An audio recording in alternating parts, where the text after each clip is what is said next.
Hey there, I'm Kendra Adachi, and my show, The Lazy Genius Podcast, helps you be a genius about the things that matter and lazy about the things that don't, and you get to decide what matters. I'm not here to tell you what to do. I'm here to give you a new way to see.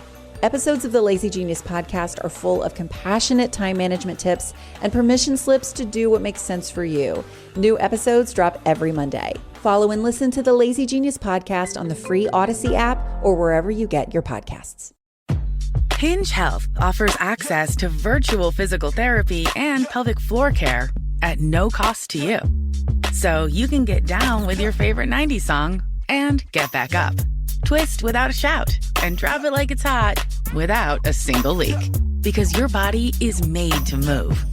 And Hinge Health helps it stay in motion. Check your eligibility at hingehealth.com/move. Hinge Health. Everybody moving. And now, here's the question. Hola, bitches. Good day to you and yours. All right, on yesterday's award-winning show, our very own Mike Hawk shared with us 10 things about cats you might not know. For example, they only meow at humans. When they paw you like they're trying to play piano, it means they're comfortable. And 80% of orange cats are male. Also, cats are just weird. And maybe that's why when they're in the news is also weird. I mean, look, earlier this month, authorities discovered and rescued, 60 cats on an abandoned sailboat off the coast of Tacoma down there. That's right, 60 cats on an abandoned sailboat. And then about a week later, Pierce County officials, they tracked down a stolen truck, no big deal. But when they got to the truck, there were 20 more cats inside. Not to be outdone, a woman in Florida was arrested for hoarding around 80 cats in her home, which they described as smelling like a home with 80 cats in it. Meanwhile, in Maryland, a man stole a kitten from a pet store. Then he walked a few doors down and attempted to rob a bank with said kitten. But you see, here was his ruse. He handed the kitten to a manager so that he could free up his hands to write a demand note for money. Well, guess what? It didn't work, and a man was arrested. That's just house cat stuff. House cats, by the way, they share 95% of their DNA with tigers. In tourists in India, they got an unexpected show from a local tiger there. Visitors watched a massive tiger clamp its jaws around a horse's neck and drag it into the jungle. Wow. In case you're wondering, yes, there is a video out there, and it's as alarming as you think it is. Now, to the tiger's credit, even the screaming children didn't distract it from its job. They are screaming and freaking out, and this tiger just drags the horse by the neck into the jungle. And yes, like I said, there's video. But speaking of screaming children, a 5-year-old kid in California, he was attacked by a mountain lion. Now, he survived, but his face, let's just say, he got a little messed up. So today, we're talking about cats. The big ones, the small ones. No matter what, interactions with cats, they can be strange, Ted. Mm-hmm. You said the cats behind you are just judgy. They are. I tried to pet one this morning. It was no-go. Right. Not even your cats, but they're always there. And they meow. Right. Cats are just weird, man. Big, small, doesn't matter. So today's question, brought to you by our friends at Advanced Hair Restoration, is big or small? What's your crazy cat story? To be a part of the big show, call 206-803-ROCK. Like the Men's Room on Facebook, follow us on X and Instagram at Men's Room Live. Send those emails to the Men's Room at KISW.com, and I'll watch the show live on YouTube at KISW Rock. Every week on the Moth Podcast, real people tell their stories live on stage. I burst into tears. And I wasn't sure if I was crying because I hadn't been kissed in a really long time or if I had just never been kissed like that before. To hear fascinating, heartbreaking, and sometimes hilarious stories from astronauts, teachers, farmers, and people just like you, follow and listen to The Moth wherever you get your podcasts. Hinge Health gives you access to pelvic floor therapy at no cost to you. So you can laugh until you cry, not pee, and tell pelvic pain to take a hike so you can too. Check your eligibility at hingehealth.com/move. A vacation rental should come with support, not surprises. That's why Vrbo comes with a Vrbo Care Guarantee and 24/7 live support from real people. So if something goes sideways, Vrbo Care can help. If the host cancels? Vrbo Care. If the listing says heated pool, but there's actually no pool to heat? Definitely a Vrbo Care thing. If my teenager starts calling me Leslie instead of Mom? That's a family thing, Leslie. That makes sense. Sorry. Book with support, not surprises. VerboCare and 24/7 live support. If you know, you Verbo. Terms apply. See verbo.com/trust for details. It is not hard to destroy a college. Last season, the podcast Campus Files brought you stories of fraternity drug rings, stolen body parts, campus cults, and more. And now, Campus Files is back for another season. There's a guy screaming into his phone. He's like, I just saw Charlie Kirk get assassinated right in front of me. Every week is a new episode and a new story. It was so chaotic. It's almost like a university under siege. Listen to and follow Campus Files, available now wherever you get your podcasts. You're listening to The Men's Room with Miles and Thrill. 99.9 KISW. Oh, the show's away we go. Welcome to the 21st Amendment season, episode number 4,581. What a large and a charge program we have for you today. Guaranteed future repeat, the exciting return of Who Sucks Less. Steve, I don't know how you do it. You find people doing bad stuff in the news. You bring us 3 stories each and every week. It is up to us to determine, out of those 3 stories, which one sucks the least. How are we looking this week on Who Sucks Less? I mean, the same as we always do, but I would say they're all competitive. Okay. I don't think there's a clear-cut winner. Is there a theme? Yeah, I guess unnecessary violence, maybe. Ooh, okay. Unprovoked and unnecessary violence. Okay. That's probably the best way to put it. Random? One of them is definitely random. One, I understand what provoked them. It just should not be something to provoke you. And the one of them, you just say, what are you doing? You just suck as a human being. Okay. Who Sucks Less is coming up at 4:30 on the program. Also, for you today, we have a chance for you to win a $500 gas card. And that comes courtesy of our friends at River Rock Tobacco and Fuel, and thanks to Angel of the Woods Casino Resort. So here is the deal. We're going to give you the, quote, secret word at 3:20. You text that to 20357 for your chance to win $500 in absolutely free gas. And now's a great time to hopefully win that prize. And today, Mike, you had the top 10 facts about cats yesterday. Facts you might not have known. So today we're going to go all in on cats. Yep. And we're talking big and small. We're talking all of the cats. We wanted to phrase it differently, but we were told not to.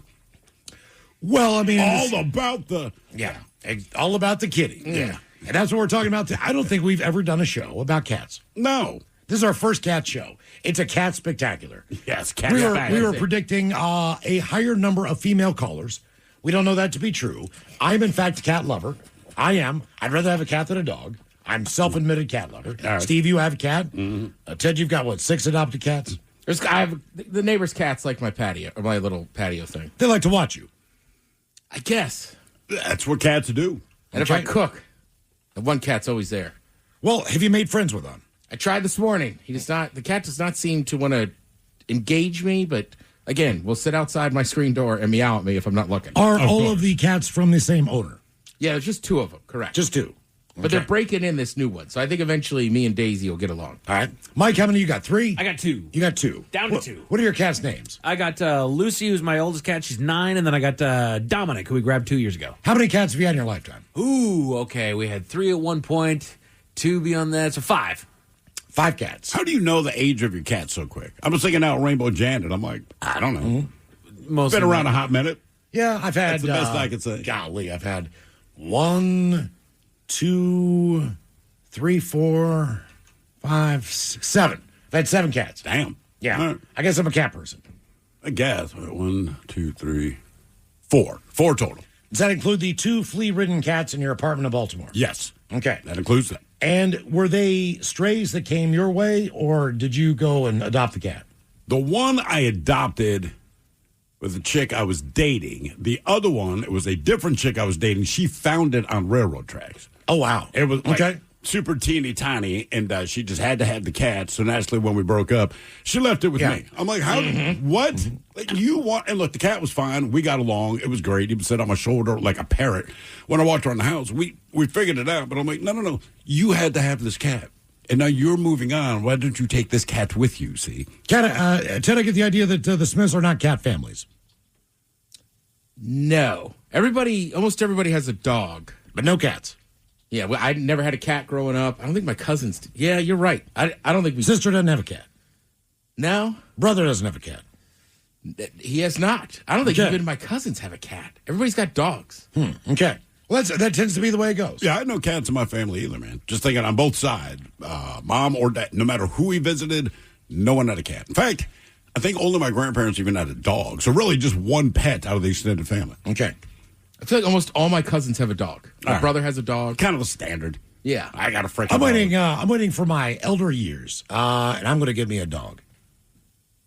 That's the plan. Right now, I feel like, if you're home all the time, if you're retired. Oh, it's a pain in the ass. If you have the opportunity to to walk the dog. Sure. You know what I mean? To take advantage of the fact that you can spend time with them. Kind of looking forward to that. Being able to get up in the morning, take a nice long walk with the dog. You stop playing golf? Yeah, I mean, I'll still play golf, but I'll be hanging out with the dog. But you already get up and have that routine. It's just the weekends because you're never home. That's right. But the difference is, like, in Seattle especially, because the weather's garbage in the winter, like, it's just dumping rain outside and you're looking at your dog. Like, if it wasn't for you, I would not be going out in this. This is the first place I've ever lived where I had raincoats for my dogs. Yeah, I won't do that. But still. I do. I know. I did. I get it. Some people do. Well, they wouldn't go out unless they had the raincoat on. I swear to you. No, I believe it. Yeah. I believe it. But my dog, I'm like, hey, man, if you poop in the house, we have a problem. So I don't care if you get wet. You're the one who needs to do this, not me. And I'm out here with you. So you get to suffer with someone. And in the end, I'm the one picking up a pile of S. Right. Not you. Yeah. I've been on. Yeah. It sucks for me. I think that girl that had the tiny little papillon, I got into putting jackets and stuff on him. It was kind of fun. Yeah. But he was so Did you do a tiny. little dress up? Yeah, I got him Maryland stuff. Okay. He was geared out. Yep.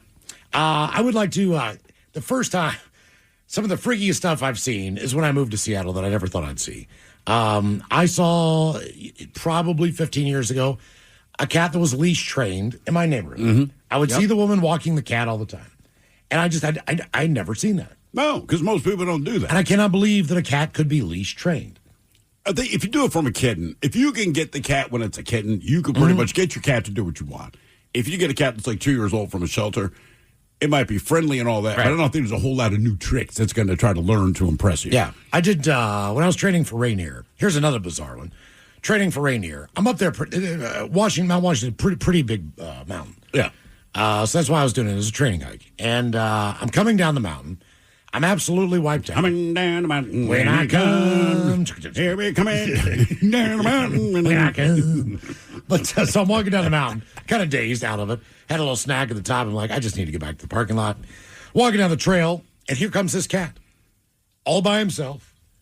And I look at him and he meows at me, and I'm like, hey, buddy. And I'm up pretty high. I'm like, what are you doing up here? He's like, meow. He walks right between my legs, does the quick, I'm going to brush my body up against yours. Hey, you're going to smell like me, bro. Get the quick rub in. And then he just takes off and starts going up the trail behind me. And I'm like, wow, that's kind of weird. Well, maybe he's got a routine, man. Well, the cat had a little bell on it, all the stuff. It had a collar on. He wants to hike. Right. Like, ooh, yes. I'm summoning this one. I go, so I think dude stared at me. I think I'll walk for like another 10 minutes down the trail. Yeah. 15 minutes down the trail. I pass this couple. Dude stops me and he goes, hey, you see a cat? And I was like, yeah, actually I saw him way up near the top. He's like, yeah, man, he can't wait. He's impatient. He'll be up there sitting waiting for me. Nice. And I'm like, the cat knows the trail. He's like, yeah, we do this quite a bit. I'm like, so what does he do up there? He's like, I don't know. I don't think he can wait for us. So He just likes going up. He takes off and just goes up to the top of the mountain. And I was like, huh. I could just never imagine. If I had a cat in the woods, I would never find a cat again. No, it'd be the gone. cat would be gone. So I thought that was pretty impressive. Like the cat knows the trail, likes to hike the mountain, gets up on top. He just perches up there in the sun, waits for his folks to get up there, then walks down the mountain with him. But see, sometimes I think that kind of behavior, it's not because you trained your cat, it's because you got pissed. Because the cat not that I didn't want, but the one that was rescued from the railroad tracks, who ended up being left with me. So based on my radio schedule, I get home at night, and I feed the cat and do all the rest of this, but I was on the bottom floor. So the sliding glass door was open. He runs outside. There's this little tree sitting in the yard. He just would not come back inside. And you're doing all that. I got catnip. I got food. All the stupid toys. All that. Normally he would come in, but this one night, he just would not come in. And I'm like, man, F you. Slammed the door shut because I just wanted to go to bed. That's the whole thing. I just need to get some sleep. I'm done with this. It's been like 20 minutes me trying to coax your bitch ass back in there. I'm done. I've had it. Slam the door. I go to bed. I felt a little guilty, but I'm like, I know I overreacted, but I'm done. I fall asleep about 4:30 that morning. And keep in mind, my bedroom is on the opposite side from where the sliding glass door was. And this cat has never been outdoors. So I don't know how they do it, but there's... And I opened up my curtain. There's my cat. Meow. I'm like, all right, man. So I open the window. He jumps into bed with me, goes to sleep. I'm like, okay, cool. I'm glad you're back. Sorry I blew up, whatever. Next night I get home. We go through the same routine again. I'm like, come on, man. Just get back in the house. He won't do it. Slam the door again, go to bed. That became the routine. So I realized, basically, before I go to bed, and again, I did not train him to do this. It's just exasperation. So I'm thinking the guy on that trail probably brought his cat. The cat freaking took off. He tried to chase it, all the rest of the crap, and he realized the cat will wait for me. The cat just wants to get where it wants to go. So everyone thought I had trained my cat to do this. I'm like, no, I kind of just locked his ass out of the house. He knew where to go. So it's a guarantee at 4:30 every morning. There's a tap on my window, and I could just reach up, open the window, the cat jumps in, and we were good. And we did that in basically for the last 2 years that he was with me. I told you, my friend's cat, Potato, smartest cat I've ever met. But like last time, Ted, it's me, Potato. Yeah, last time I was up there, Potato was outside, and it's an inside-outside cat, right? But they live in Stanwood on like a nice piece of property. Like there's animals. And Jesse was like, Potato figure it out. Don't sweat it. So me and my buddy were in the living room watching SportsCenter. It's like 1:30 in the morning. I go to pee before I go to bed. And same thing. As I'm peeing, because it's like a little half bath, I just hear Potato out there. I hear him meowing. So I wash my hands. I walk over to the garage. I open the door, and he just runs in, kind of rubs up on me, like, thanks. And he was good. Nice. So I'm convinced with cats, it's like it's not like you necessarily trained them to do those incredible outdoor things. You've just given up at some point, and then you realize your cat's like, bro, I'm an animal. I'm smart. I can smell. I will find my way back to you. If I like you, I will come back home. Just leave me the hell alone. It's nighttime. I want to eat some birds. I'm pretty sure in the next 2 months I'm going to get a cat. I've already narrowed it down. I know the weekends I'm going to try. You getting hairless? I'm going to wait. I gotta do a couple of weeks away. All right. So I'm just going to wait for that to be over with. Then when that's done, I'm gonna go and rescue a cat. But see, cats are. But I want a Maine Coon or I want a hairless cat. There's two cats I definitively want. Get a hairless. You got to get the hairless. You've been talking about that hairless cat just for years. years. Get the hairless. They're a lot of maintenance. From what I understand, I think you got to like rub their body and crap. They need a sweater sometimes because they don't have hair. Right, they get cold because they don't have hair. All the things. Why did someone breed a hairless cat if it just leaves all this trouble? Well, right. I'm just saying, it was based on they the get fact. cold, and you go, okay. Well, most cats have fur. Why would you breed one that's going to get cold? But fair enough. Aren't they native to Egypt in the equator area?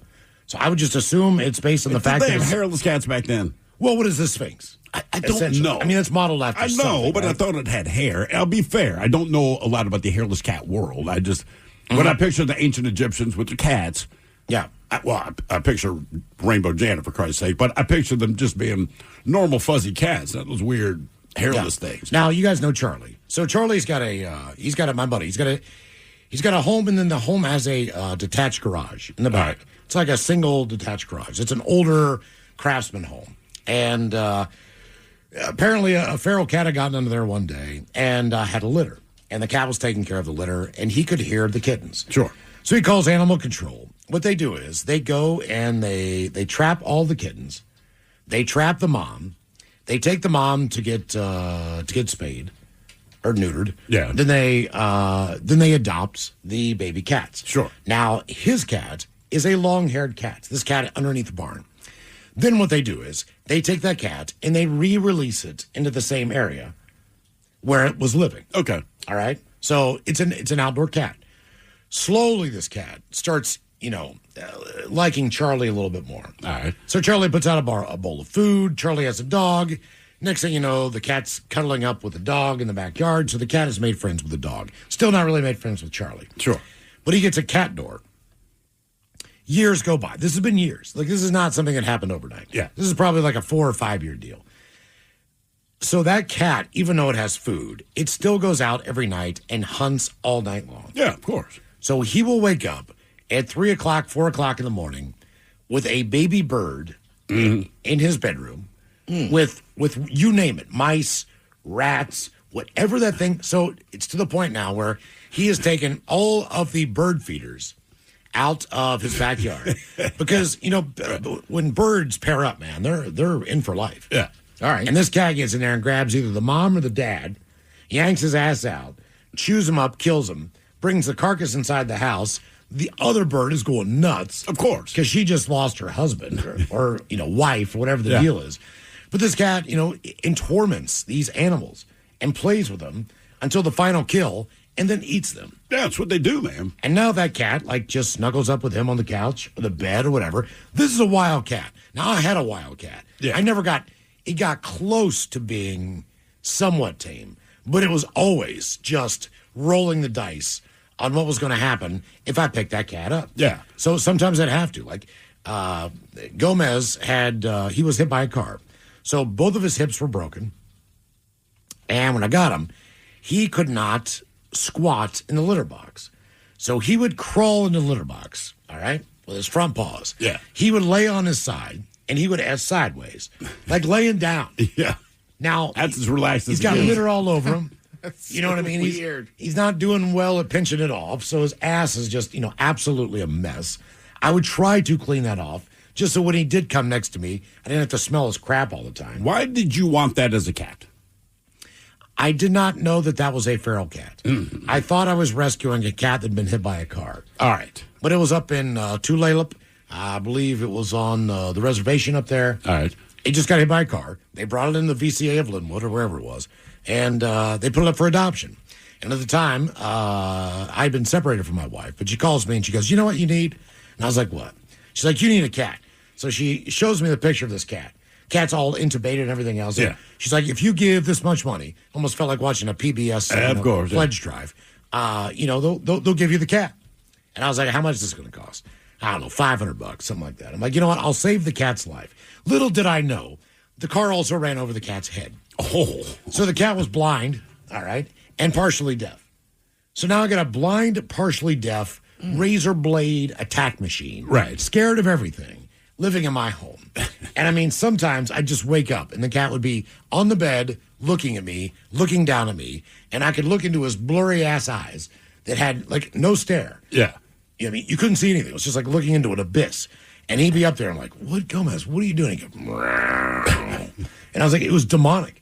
And I was like, "What, dude? What?" I'm like, "I know you have food.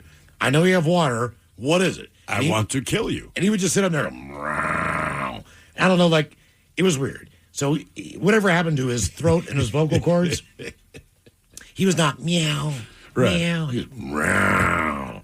And I'm like, it was just like, anytime he meowed in front of somebody who had never heard him meow before or didn't know that cat, they were like, "Jesus, man, what is that?" I was Sounds like, evil. That's the demon does. seed that lives with me. Yeah. Like this thing, got a hold of my face, bit into my nose, just absolutely destroyed me. I mean, I got bitten so many times by that cat. That is not good to be bit by a cat, by the way. No. Like as far as diseases and everything else. Yeah, we know. That thing would just tear me to shreds. That's why a cat would not be in my home. It was How unbelievable. did the cat even survive the getting hit by the car? I don't know. I have no idea. Jesus. But whatever. That's my luck. Big or small, what is your crazy cat story? 206-803-ROCK. Hey gang, it's Jill Schlesinger. I'm launching a new show. It's called Money Moves, and we are gonna move. We are gonna answer your financial questions and take the mystery out of your financial life. Follow and listen wherever you get your podcasts. You're in the men's room. Our question, big or small, what is your crazy cat story? 206-803-ROCK. Hello, Andrew. Welcome to the men's room. Hola, bitches. Hola. How you guys doing? Doing great, Andrew. All right, my crazy cat story is we had a cat when I was a teenager, and I got home from school one day, and I dumped all my stuff off, and I went out to the garage to get on my bike and leave. And when I did this, I'd go in the garage, and there's my bike right there with the button, open the door.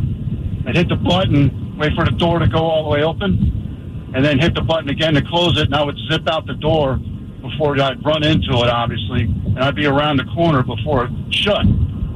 Well, about a half an hour later, my dad got home from work, and all he saw was the cat's tail, its butt, and its hind legs, and it got caught under the garage door. Oh, no. Yeah. So he's told me later that he opened the door, and the cat kind of turned around real slow, walked real slow, got in the house, got underneath its favorite chair, didn't get in its favorite chair, slept all the way through to the next day, woke up, and it was just fine, like nothing ever happened. Just had to shake it off. It just shook it off. How long did the cat end up living?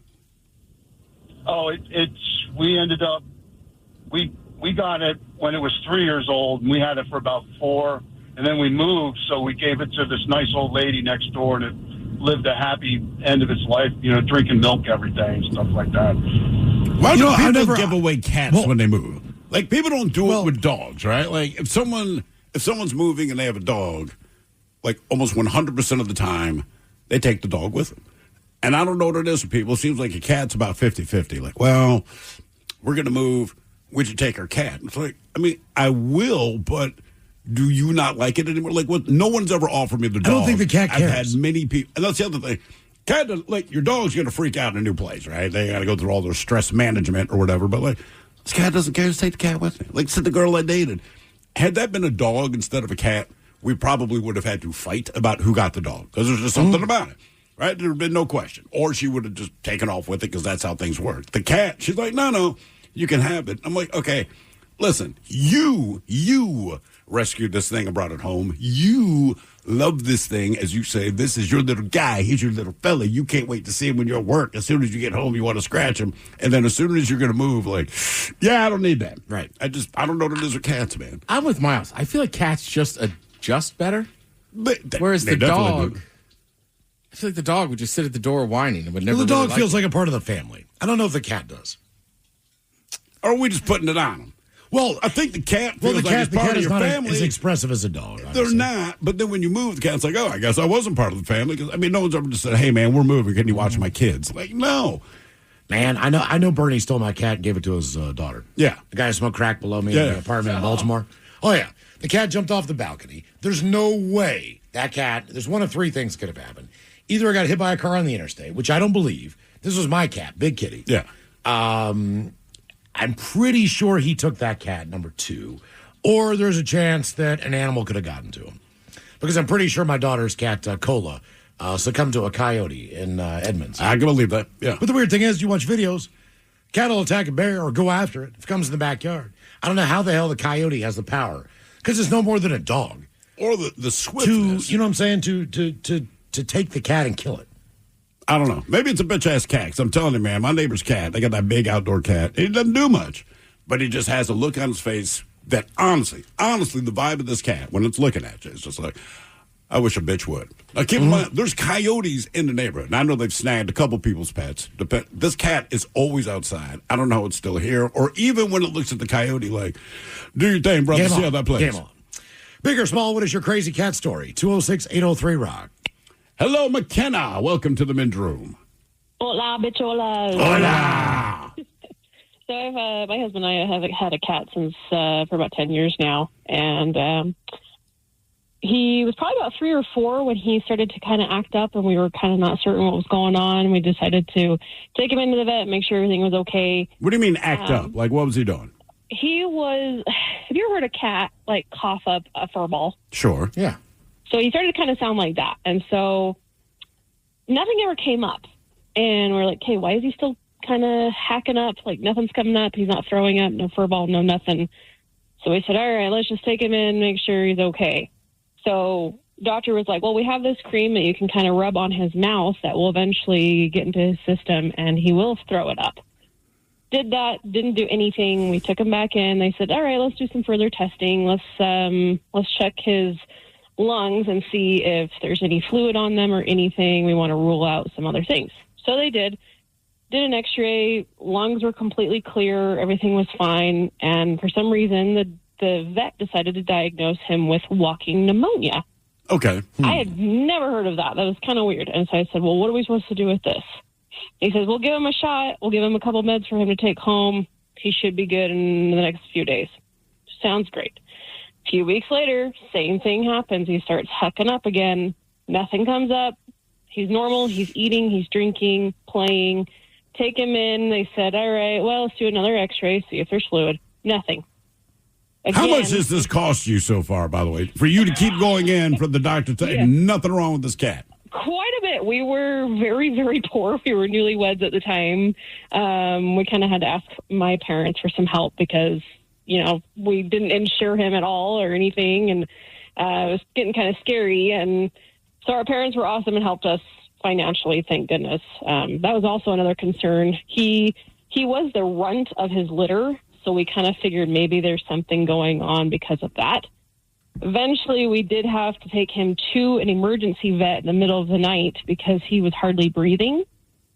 And they were like, okay, we're going to keep him overnight, do some studies with him, get him on oxygen. His oxygen is scary low.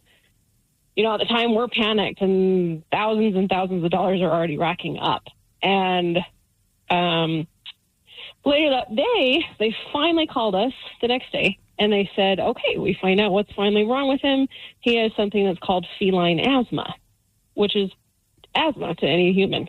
So we said, okay, well, what is that? Never heard of an animal having asthma. And they said it's very common, especially with him being a runt. His lungs are just a little bit smaller. Did you say if it's very common, why did it take you this many visits to figure this out, man? It's cost me thousands of dollars for you to tell me, oh, super common. Hey, he's got asthma. That's exactly what we thought. Well, that's why we thought our other vet we had taken him to previously just kind of didn't know what he was really doing.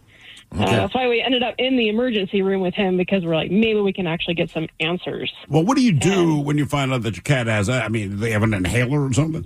Yes, he has an inhaler. I was like joking. A normal human would. Okay. No, I'm dead serious. How do you get a cat to use an inhaler? Dude, cats don't like you trying to do anything to them. I can't imagine trying to take an inhaler to Rainbow Janet. We thought the same thing. We said, well, good luck with that. He's going to pass away because he'll fight us with this.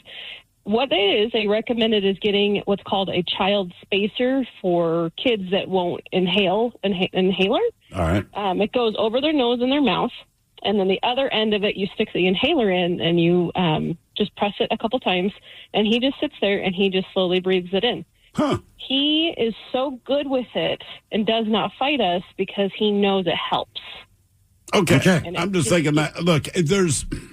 On several different occasions, we have had to give our different pets pills. And with the dog, it's as easy as rabbit and some turkey. The pill's gone, right? There's just no question about the cat. It's like, it becomes a thing. You know, at some point, my wife's screaming for me because her wrist is bleeding, and then we got to find the cat and pull it from behind. And I'm like, look, we're trying to help you. And it does get to the point, because I'm quick to be like, well, then you're going to die.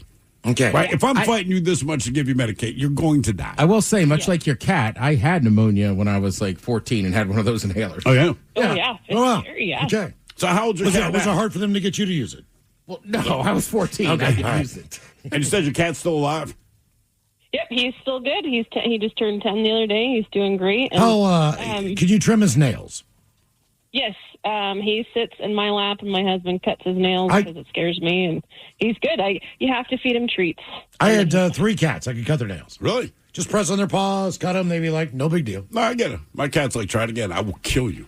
I will kill you. Or at least I will try it. And look. That Maine Coon I have would just lay on his back and be like, cut me. Really? Yeah. Brush me. Do anything you want. I don't care. It's like a big rag doll. Rainbow Janet's pretty good with most things. Like, I can grab her by the belly and do the rub down and all. She trusts me. But if you try to clip her nails, she's like, we're going to fight. And I'm convinced she has a gun somewhere hidden in the house. I mean, the look she gives, she's like, no, I will shoot you. Big or small, what is your crazy cat story? 206-803-ROCK. Hello, Susan. Welcome to the men's room. Hi, hola. Hola.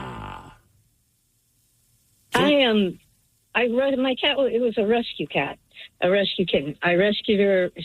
He was in the bottom of a van that was buried in a friend's backyard. And the mama kitty had abandoned him because the raccoons were eating him. Oh, they Jesus. were killing him. And I rescued her from the van, and he almost died. It took 4 days to get her to finally eat something, and that I had to go to the girl across the hall from me who was breastfeeding, and I got breast milk from her, and that's how I kept her alive. Did you pump it by hand? No, but she did. I would have. What is it? Was it a weird ask when you're like, hey, man, I know you got some of that mama juice flowing through you. Could you hook up my cat? Or was she just sure? It was a little odd because, she was pumping for her baby, and I was like, well, you're stealing the milk. Can I get just a little bottle of that? Do you know what? She was pumping so she could have like a vodka later. Yeah, exactly. Not for your cat. Exactly. How long was your cat drinking her breast milk? Actually, just the one jar got her started eating, and from then on, she was okay. She would take formula. Is she okay now? But, she's passed away a long time ago. Okay. She was killed by a wolf. By a wolf? Where do you live? Yeah. Yes. Up on Index Mountain, I was at a friend's house, and I had her on leash. I kept her on leash all her life. And she had to go to the bathroom. She was full-term pregnant, and he needed to get out to go, and I let her out to go, and he had a wolf. Who had a wolf? My friend that lived there. He had a wolf. I knew he had a dog, but I didn't know, that it was that bad. She got out to go to the bathroom. She went underneath the truck, and I hadn't paid any attention. And when I went to get her to come back to me, she wouldn't come. And I pulled the leash, and when I realized that I couldn't pull the leash, I got down on my butt, and the wolf had her underneath the truck. And I started kicking him in the head, and his owner got a stick, and my husband grabbed him by the tail, and we got him out from under there, but we couldn't get her out of his mouth in time, and she passed on the way to the vet. So you're tugging on the leash, and when you're tugging on the leash, that dead weight on the other side is the wolf's jaws clamped onto your cat. Yes. Jesus. Yeah. And the neighbor just had a wolf as a pet. Yes. What happens at Index? Like a wolf dog? Because I know for a fact that wolves have been introduced in Washington. But that's been within the last 10 years. Yeah, but this is a pet, so one has nothing to do with the other. Yeah. Yeah. Yeah. I will say I have rented an A-frame on that mountain. There's wolves out there, Ted. It is strange. And you also mentioned that Mama Cat initially abandoned Boob Milk Cat because the raccoons were eating the babies. How many babies did the raccoons eat? There were 5 originally, and when I got there, he said there was only one left in there, and I went and dug it out. It was feral. It was really tough to get her out of there. I named her Gizmo, and she was just an awesome cat, though, and I kept her with me all the time. I had to prompt her to get her to go to the bathroom because she didn't. That's what mamas do, I had to put her in the sink under warm water, so she went to the bathroom with me all the time. Whenever I went, she went into the bathroom with me. Everywhere I went, Did she go to the bathroom in the sink while you're using the toilet? Well, no, actually, she would sit on this little table I had in the bathroom, and she would groom my hair while I was going to the bathroom. She would look in the mirror, and she would groom my hair. And if I tried to pull away, she'd pull my head back over there, and she'd groom my hair. Well, one day she was doing that. I got up to wash my hands, and I'm washing my hands, and I turned the water off, and water was still running. And I'm like, what is going on? I turn around, and she was using the toilet.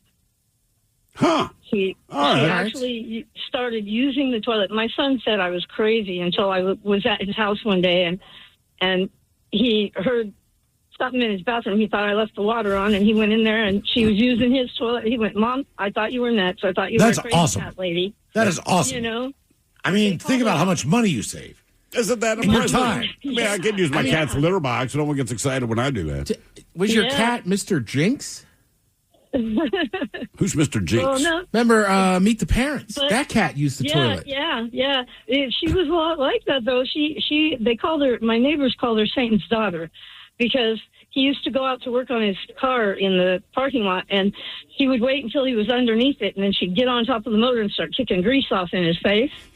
Or she'd wait until he was working on the top end of the motor, and she'd jump on the hood and smack him in the back of the head. All right. Okay. I'm kind of liking his cat more and more. I did not expect that it would die by wolf.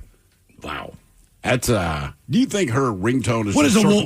Is there a wolf dog? There's a wolf dog. Right. But it is pretty close, and they are massive. So I'm guessing it had to be a wolf dog. Either way, your cat stands no wolf chance. Dog. Yeah. There we go. Wow. Yeah. No thanks. I want to say Clint Dempsey had him. Did he? It was like a big thing when he moved here. Like, he had a wolf dog. He seems like a guy that would have a wolf dog. Yeah. Yeah. Right. Yeah. The more money you have, the weirder your pets are. Yeah. He's also from a tough part of, like, South Texas. All right. So, like, I feel like the kind of tougher area you in, generally you have a bigger, badder dog. You're not getting a Chihuahua. That's for damn sure. Correct. Or if you have a small dog, like in the hood, like you got to be a big badass. You are a big brother. I'm telling you that right now. Right. Big or small, what is your crazy cat story? 206-803-ROCK. Hello, Deborah. Welcome to the men's room. Hola. Hola. So I have a cat story for you. We have a very old, creaky cat. How old? His name is he's going to be 21 in November. Damn. Yes. He's very old and very creaky. We didn't know he was going to live this long, but here we are. And so the story that I have for you is when he was much younger, he was an indoor-outdoor cat.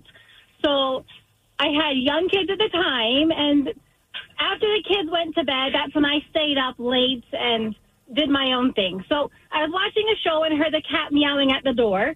So I went to open the door, and he came trotting in, and he had something in his mouth. So he came, and he dropped it on the floor, and it was a mouse. So I thought, all right, well, the mouse is dead. So I got a paper towel, picked it up, and I put it in a brown paper bag. Well, all of a sudden, the mouse came back. So the mouse then is running around the bag, leaps up out of the bag onto my arm, crawls up my arm, jumps off my head, and then the cat has to go catch the mouse again and throw them both outside, and that's the end of that. But the cat did get it again.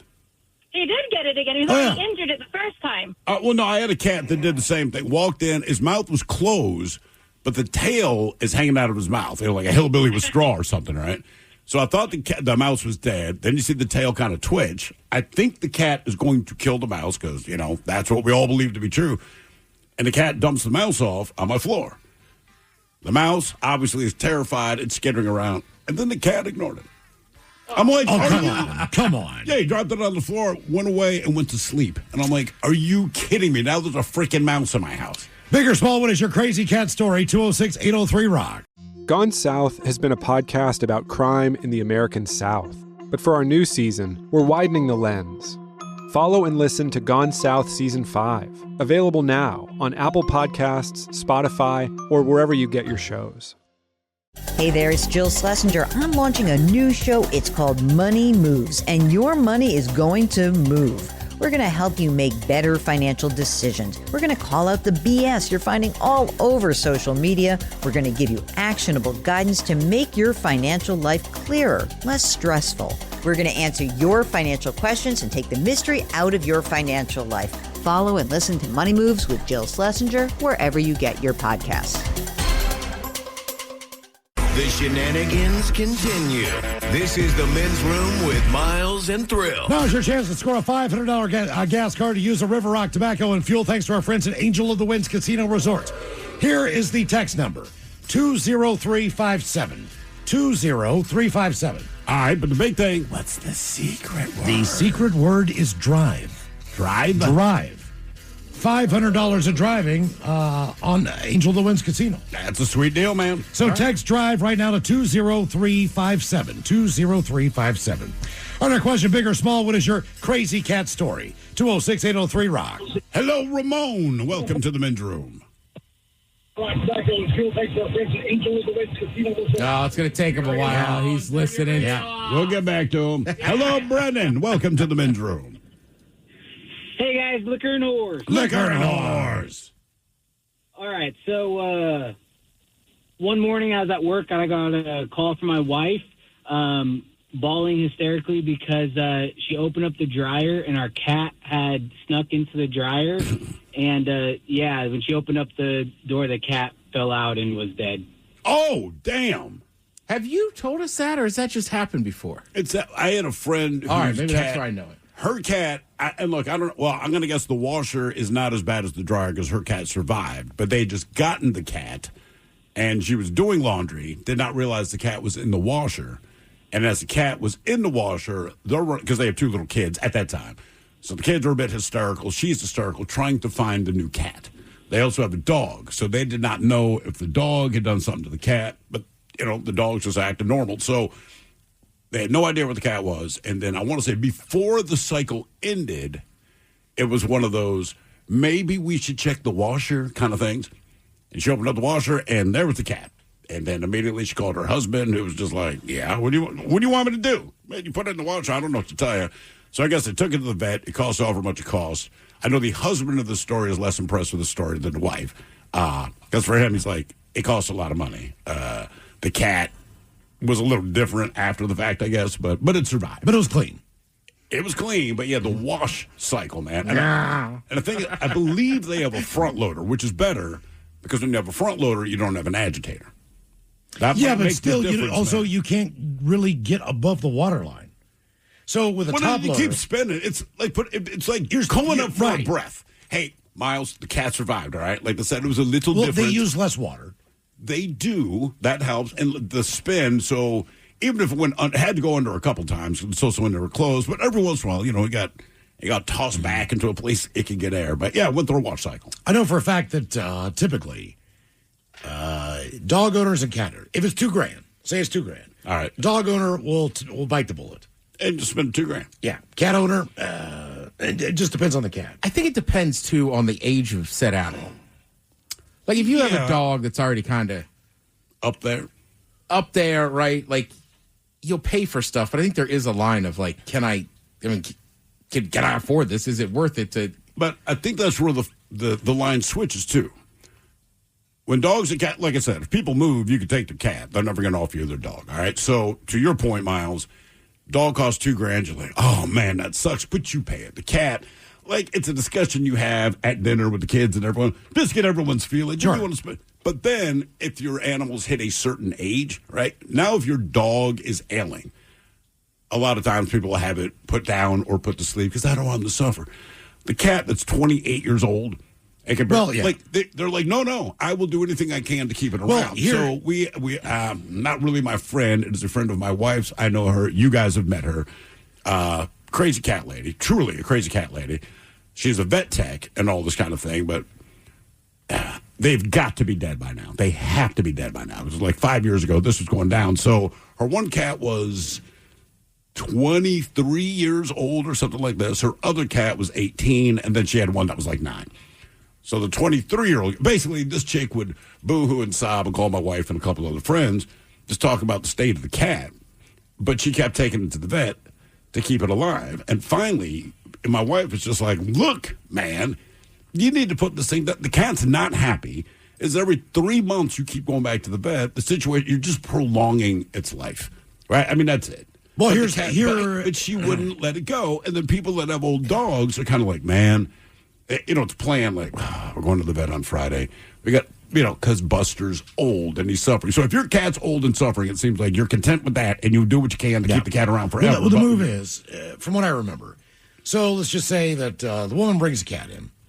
The vet tech comes out and says it's going to be $2,000 to take care of the problem. I have to have a conversation. Well, yeah, she says I gotta talk to my husband. Mm-hmm. I'm going to step outside for a minute and make a phone call, and she never comes back in that door. Correct. That's normally the way it goes. So the cat's just kind of there. Then they got to figure out what to do with the cat. But the age and stuff, though, like, sounds harsh, but, like, we do it with humans, too. Oh, absolutely. Like, my dad had a couple different cancers or something, so there was other treatments he could do, but, like, his doctor talked to him, me and Chris talked about it. It's like, it might extend your life by 6 months. Do you want to feel like absolute garbage, or do you want to live 3 months kind of how you want and live your life? The flip side, the only argument I make with that is you can have that conversation with him. Well, that's very true. I feel like if I said, hey, man, look, Friday, me and my wife, we got to take the dog to the vet. I feel like if my dog overheard that, you might hear, like, wait, what? Dude. Whatever no, spend the money. Big or small, what is your crazy cat story? 206-803-ROCK. You're right. He was in full mind and body. He could be like, he was like, yeah, it's not going to be worth it. And I was like, yeah, it's you, but yeah. Because our last dog, we had to put her down. She was up there and going through the stuff. But I do feel like if we could have the conversation, like, hey, this is that's what we've been kicking around. This is what we're thinking. I think the dog may have been like, let's hold out a little while. Let's try a couple more treatments, I guess we didn't really ask Tigger. He just left one day. Right. I'm just saying. It'd be different if they could have a conversation. And, that's part of what we do with Pet Solutions. We just calm the animals down. We ask nothing. We tell nothing. We ask nothing. We simply ask for the fee. Hello, John. Welcome to the men's room. The podcast Campus Files is back with more stories of scandal, crime, and intrigue on college campuses. Campus Files, available now wherever you get your podcasts. Hinge Health Enso relieves muscle pain in minutes. It's an FDA-cleared device that delivers drug-free relief on the go, so you could feel better by the end of your favorite podcast. Check your eligibility at hingehealth.com/move. Hello, hola, bicholas. Hola. Right on, man. Hey, I got one. This happened a few years ago when I was married to my last wife, and we were at the owner of the company's grandson's house, who was kind of an animal nut. He had spiders and snakes, and his alligators got too big, and the city made him give them to the zoo. And so we're over at this guy's house, and we're partying hard, and he has got a cougar. And this thing is longer. It wasn't full grown. It was longer than my leg, though. And we're not paying, hey, cool, you got a cat, cougar. Yeah, we feed him raw chicken, blah, blah, blah. I mean, was it in a cage, or is this a free-roam cougar? Oh, he's just roaming around the house, yeah. You didn't think nothing of it. You just I would have. No, you don't. I would have. How drunk were you? We were wasted. Okay. So, yeah. And the cats come up on the back of the couch, and you know how they kind of muzzle their face to you sometimes to say hi and whatever. Sure. And this thing locked onto her face. Oh, my God. I freaked out. It had a hold of her face. With its teeth? Yes. And this is your wife? Yes. Okay. I grabbed this thing and pinched his jaws open to get her face out of its mouth. And, he never does that. He never does that. Oh, well, he did it. Yeah. And it kind of blew the buzzkill thing, right? So we left and went, and it didn't hurt her. It pierced her cheek and the two canines. Yeah, because it's a mountain lion. Feels like that could have hurt her. What? I mean, you don't go to the doctor and get like a tetanus shot or anything? No. Hell, we were wasted. It didn't matter. And, we were out in the country, too, so that had a lot to do with it. Okay. Yeah, man. All right. How well did you know this friend that had the cougar? I worked for his grandpa for a couple of years. Yeah, he had a lot of money. And how did he procure this cougar, like through legal means, or was it just wandering on his property? He kicked the door open and said, have fun. No. He bought it. Yeah, he had it declawed, thank God. And, man, it just wandered around the house and did cat stuff, and it just all of a sudden snapped on my old lady, and bam. Yeah, I would try not to hang out with people that have cougars. I feel like no matter how drunk I was getting, I'd be like, can you put the cougar away? I'd be very aware of a cougar. I really would. Yeah. No matter how drunk I am.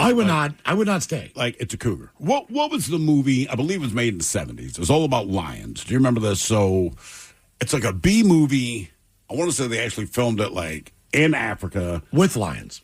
With real lions. And so the little bits of the movies that they make available, like on YouTube or whatever, you see that, I guess the idea is you're trying to escape these lions or whatever the case is. But they show the actors not really interacting with the lions, but we're talking like 15 full-grown lions. And there's 2 or 3 actors. And again, these are not actors you've heard of. And the lions are kind of ignoring them, maybe pawing them a little bit. But anyway, you come to find out they never actually trained the lions. Like, they got them from zoos or they got them from a circus or whatever it was. So they didn't really just pull them out of the wild, but they weren't really, like, trained lions. So they filmed this movie about these people trying to escape the lions, and I believe it was 22 untrained lions. I don't know if the actors knew that at the time or what the deal was, but they were like, this could never happen today. Didn't, like, Melanie Griffin or something like that grow she up grew with up a lion? With a lion? Yeah. Like, because of the lions in the pool. She grew up rich. She's swimming with a lion. Yeah. She's like, I never gave it a thought. I'm like, well, you didn't give it a thought because you're a child. But this is like a male lion with a mane. Yes. I mean, this is like the... Is it a lion or a tiger? I believe it was a lion. It was a lion. Yeah. Because they have pictures like, they're swimming in the pool, lions hanging out on the couch. And that means the lion had not been castrated. Full-grown lion. Yeah. And if it had the mane, it had not been castrated, because that's right. That's a direct reflection of what that is. So it's like, okay, so I don't know, man. I know rich people can be weird sometimes, but you would still think that you'd want to protect your child, perhaps, from a lion. Jesus, yeah. I just pulled up that picture. That is alarming. How old was she? Yes. Does it say? There's just a photo. I mean, I'm guessing she's probably like a teenager. Well, she grew up with the thing. Yeah. Yeah. I mean, they grew up together. That's what's so weird. Yes. What was your animal growing up? A lion. A lion. A male lion. Yeah. Like Simba. Big or small, what is your crazy cat story? 206-803-ROCK. A teenage Melanie Griffin and her mother lived at California home with Neil. Oh, Neil. Oh, Neil. yeah. Well, that changes Neil. things. 400-pound line. Okay, yeah, Neil was cool. Neil was fine. I didn't realize he had a name like that. Hello, Chet. Welcome to the men's room. Hola, bitches. Hola. Okay, so 88 or 89 or so, I lived with my dad, and it was like a one-bedroom apartment. My dad had this girlfriend, and he would stay with her on the weekends a lot. But he kind of like was channeling a crazy cat lady at this time in his life or whatever. So he had like 6 or 7, 8 cats in this apartment. But it was basically like my apartment as long as I take care of the cats, right? So we would kind of blow smoke in their face sometimes and everything to get them feeling good. And I don't know if you guys have ever seen an electric bong, but it's kind of a fish pump driven bong. Sure. All you have to do is just get it started, and then and it does all the work for you. Okay, so as this is a pretty small apartment with no storage, there was things in the front room, and one of these things was a cooler, a large cooler. So one day we took one of the cats and put it in the cooler, and started the bong and plugged the tube right into the ice drain hole, and pumped it full of smoke. We opened the lid, and that cat was just floored in there, just floored, just looked up, and it's like, wow, that was crazy. Like, wow, maybe we shouldn't have did that. Yeah, but probably not. No. We did that time, but we would leave. That cooler was always in the front room, and that cat, ever since that day, would jump up on top of that cooler and just, meow, meow. I want to get high again. Yeah, my dog did that. Yeah, it was letting us know, hey, I had a good time with that. Let's try it again. Didn't they say cats are like 50-50 on getting high? Because my old cat in Baltimore, you get catnip, and this cat would lose its mind and it was weird. It would sit like on its hind 2 legs with its front paws up, almost like the waving cat that you find at like the Chinese shop or whatever, and just stare out the window. And if I just moved the lid on the catnip, this cat was instantly beside me. Then I've had other cats give a catnip like 0 interest, which is weird to me.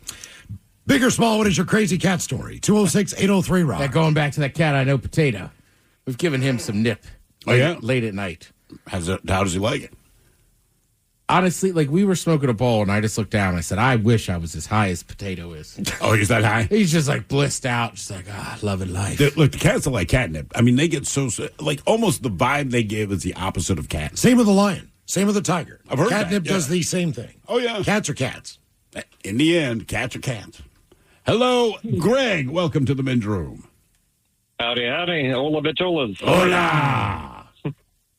I wanted to bring something positive because I heard you say that cats don't do what you want them to do. But I have mine as a certified hospice volunteer. Oh. What does your cat do that separates it from other cats with regard to that quote-unquote duty? Well, she's about 5 or 6 years old. I can carry her anywhere on my shoulders. I got her certified through petpartners.org. But I can take her, I can hand her to you without even knowing her, upside down. And she's cool with that? She's cool with that. So she sees about 2 to 3 patients a week. Shout out to my wife. She's an executive director of Bethany Home Health and Hospice up here in Everett. Was it her idea to try to get the cat certified to be what it is? Well, I had the cat before I met my wife. Okay. So for about 2 or 3 years, where I was living, I just take her to the beach. I can put her up on driftwood, take pictures of her. Take her out in public.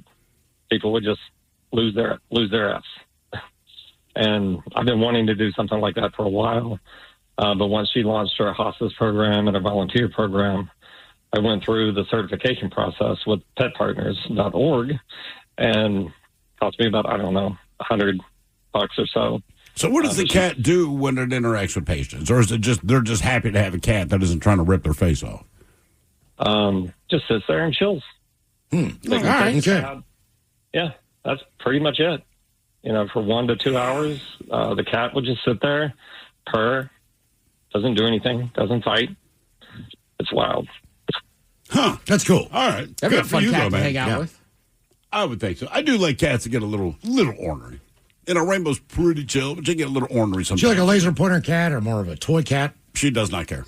Really? She's all about she loves me. She loves my daughters. I hang up the wife because the wife does a lot of work down there.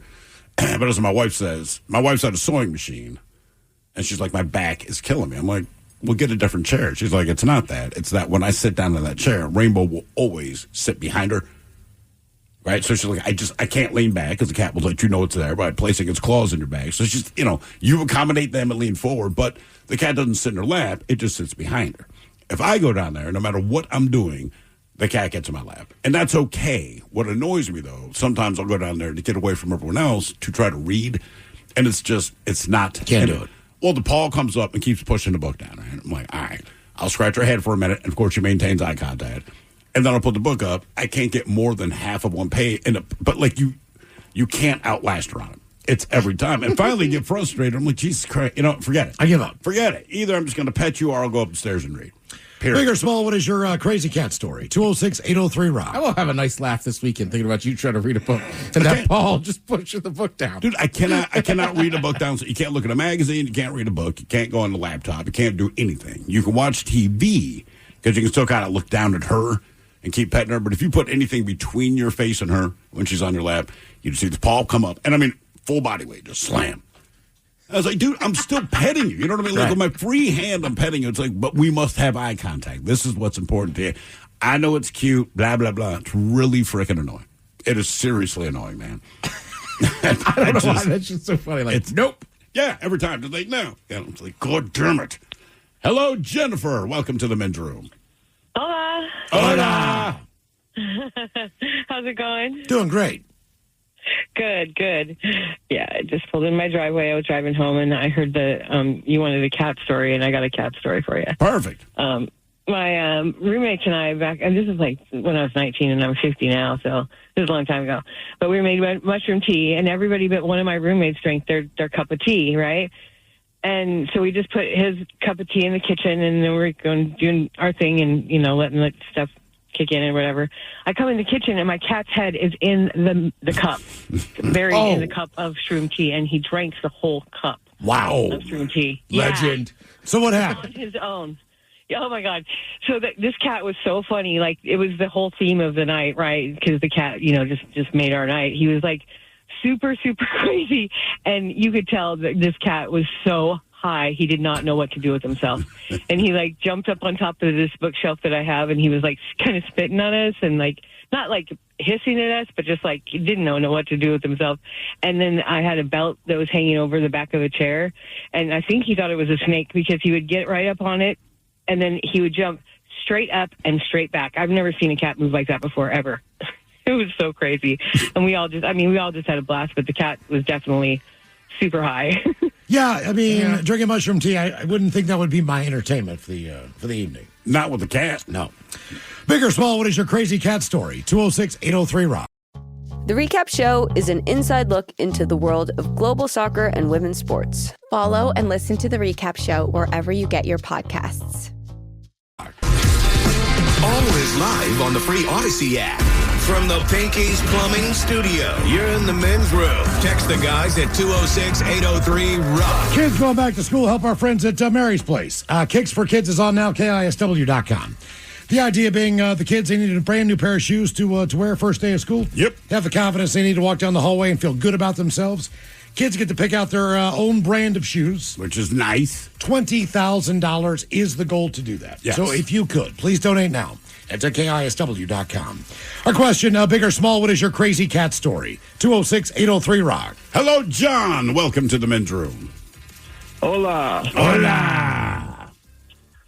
So my cat story. So one night, up late, and we start hearing my cat meowing for help.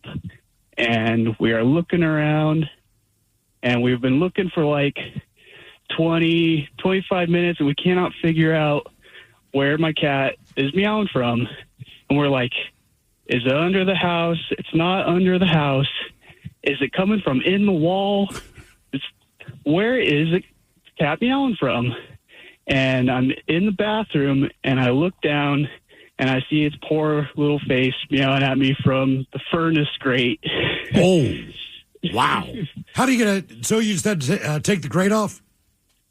Well, so I ran and grabbed the screwdriver and took the grate off, but he couldn't get out because there was like a nail and it was like facing down, so he couldn't just climb out. So we had to like take apart like the whole like vent, furnace, like tube and everything to get him out of there. How did he get in there? To this day, we still don't know how he got in there. But he was a white cat when he went in, and he was a gray cat coming out. Yeah. Okay. How long was he in there total, awesome. do you think? Or at least from the time you guys finally spotted him. Oh, he must have been in there about like 45 minutes. Jesus. And thankfully it wasn't on. Yeah, I was going to say, I'm assuming this was summertime when this happened.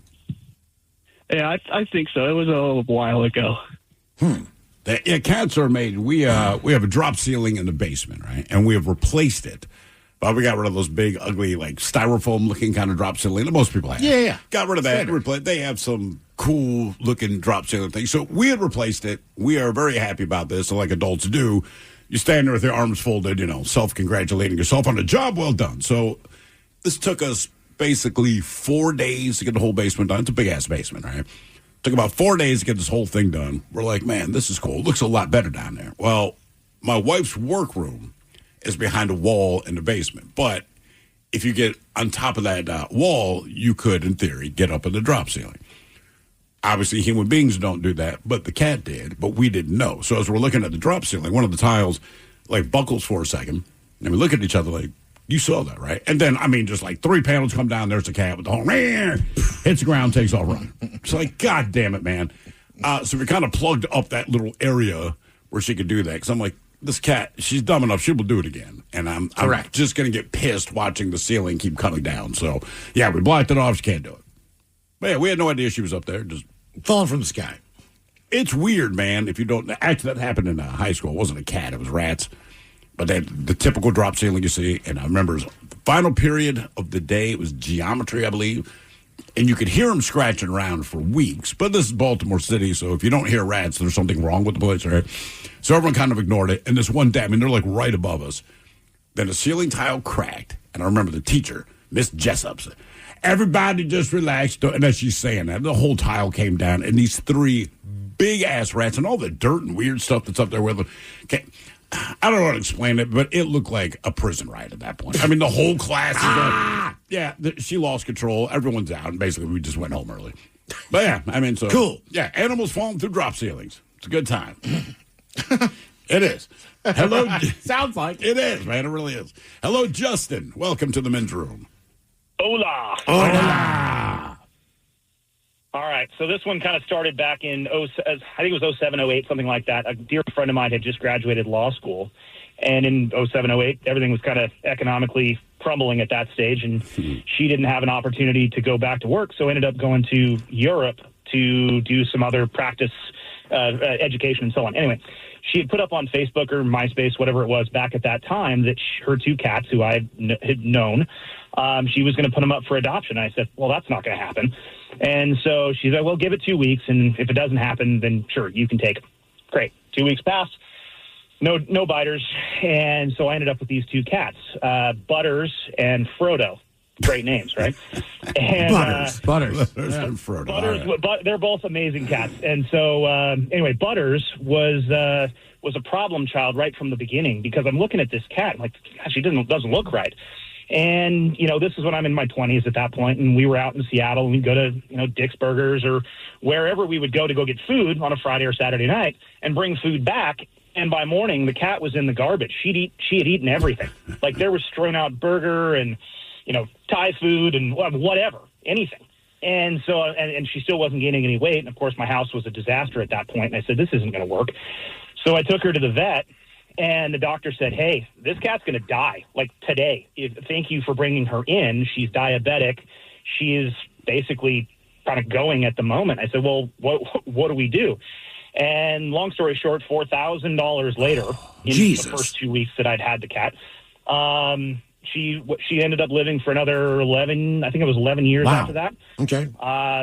And wonderful cat. So here's the thing. I had to give her shots twice a day. I had to put her on special food. And of course, my friend being in Europe, I said, hey, what, and she didn't have any money at that point, or not a lot anyway. And I just said, hey, I'll foot the bill here, but you're an attorney now.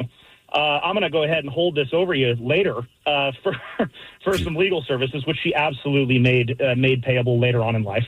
The other cat, the funny part of this was Frodo, which eventually I couldn't call him Frodo at the time. I ended up calling him Ninja because he would kind of jump all over the house. The first couple weeks, he wouldn't even engage with me.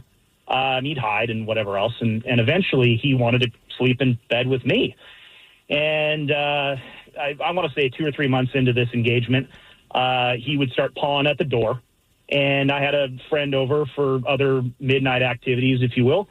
And he managed to get the door open. And I kind of envisioned this thing of like the Florida Panthers hockey team, their cat that's kind of leaping at you with claws open. Oh, yeah.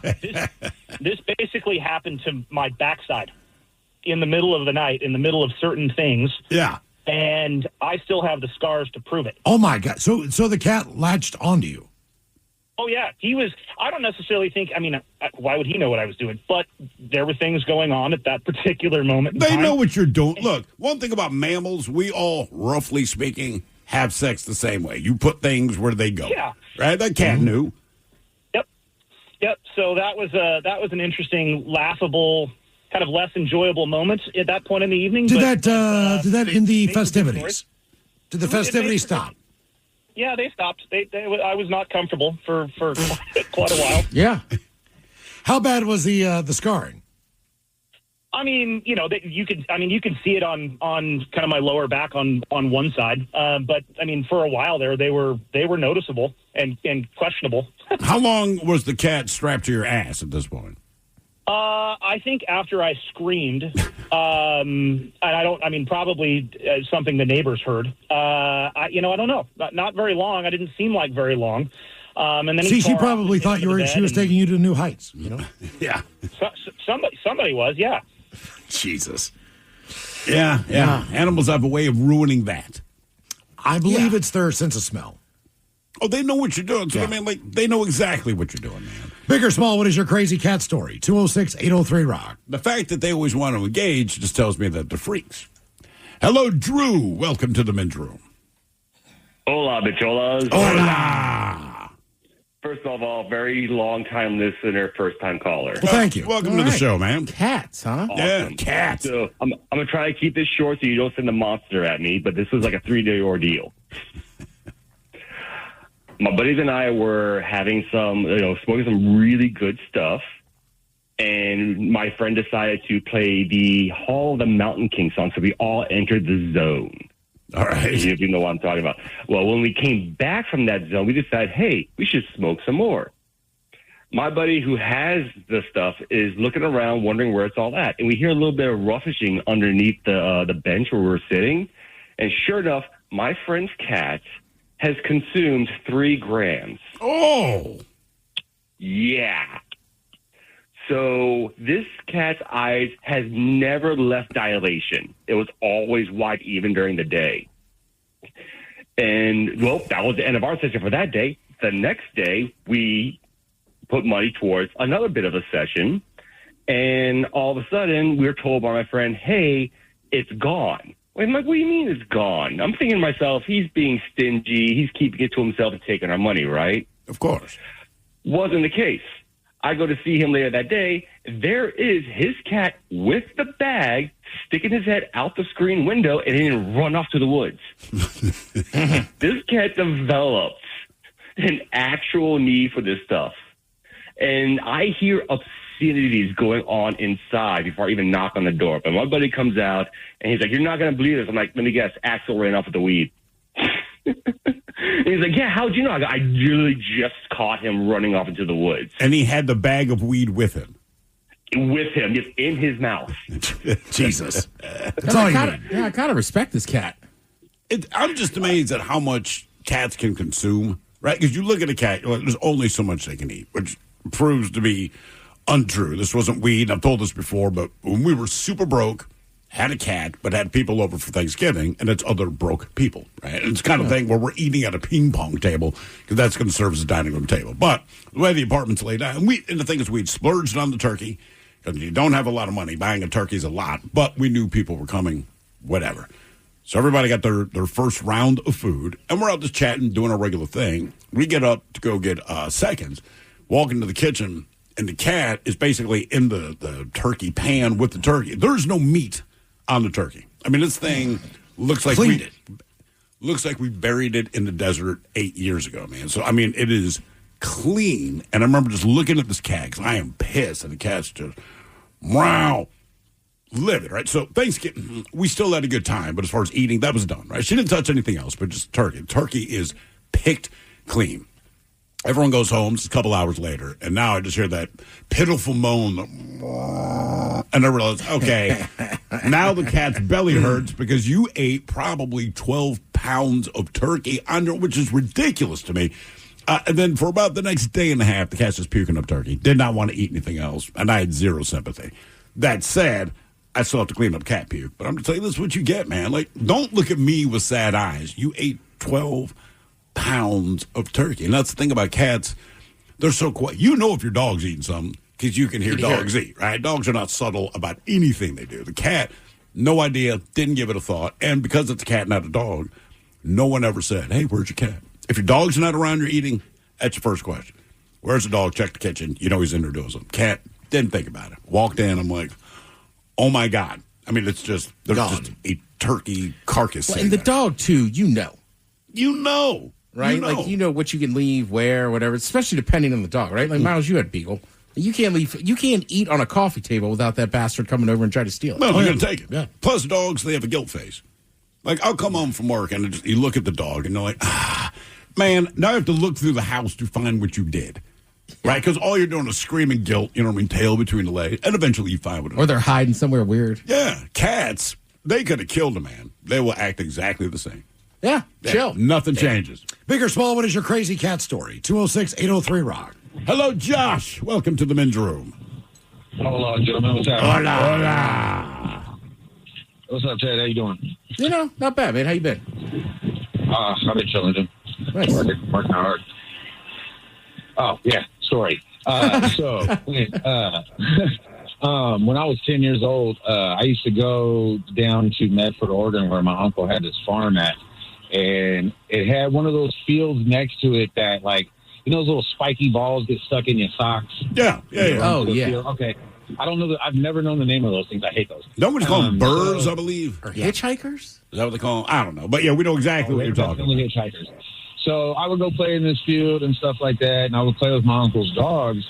He had a pit bull and a Akita, and Akita was a puppy. The pit bull was probably like 4 years old, but she was jacked. Her name was Shadow. She was jet black, nose to tail.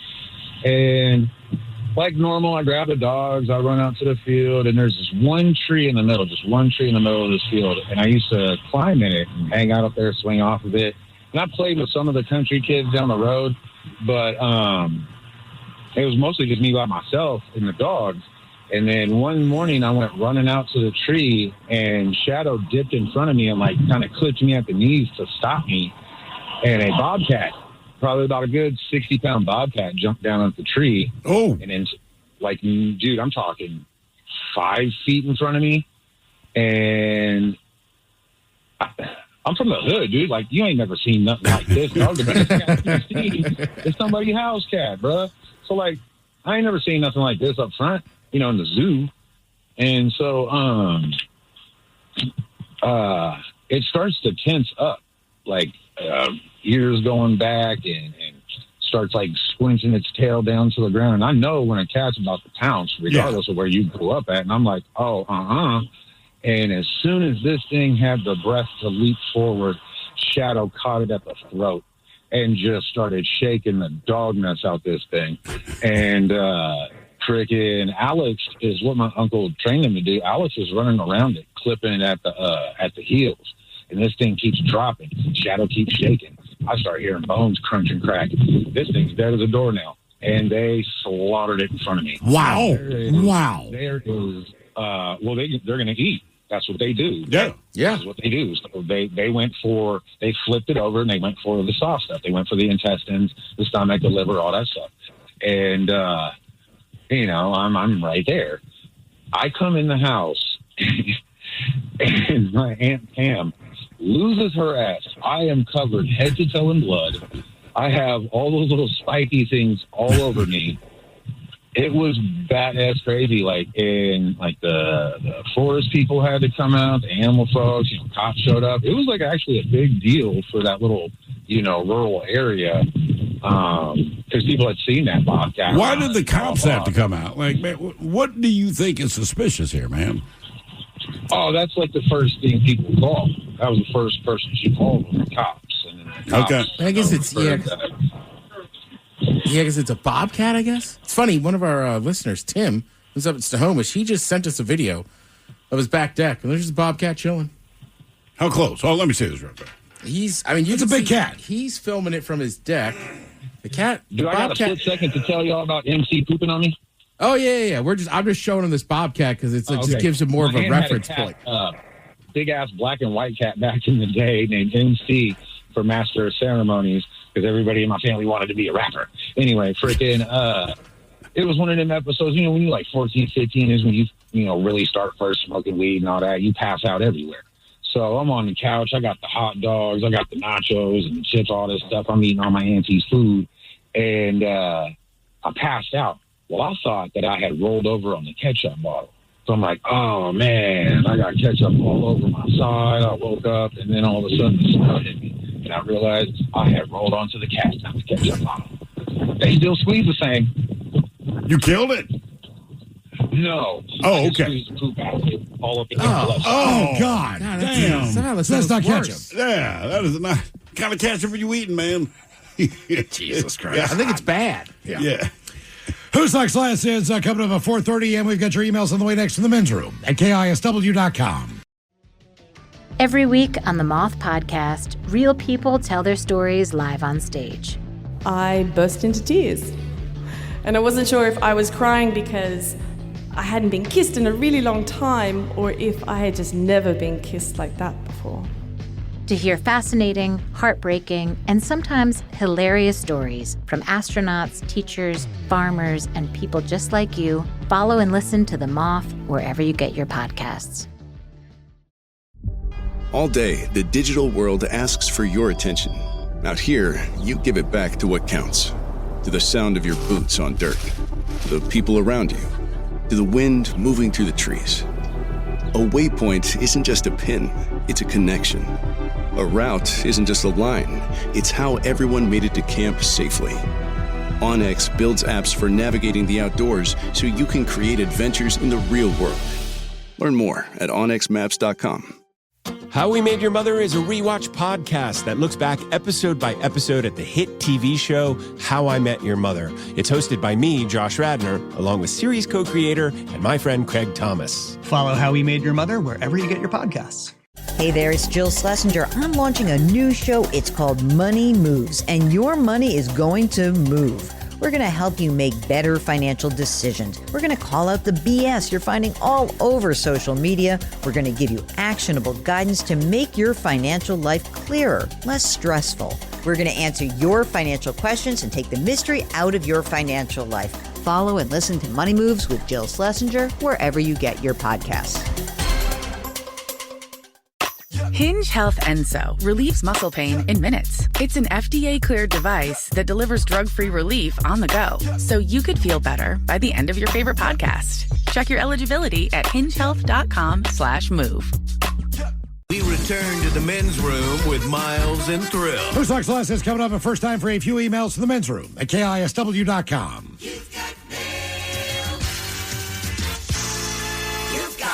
Few on the crazy cat story, guys. I had a feral barn kitten once. Worst behaved cat I've ever had to deal with.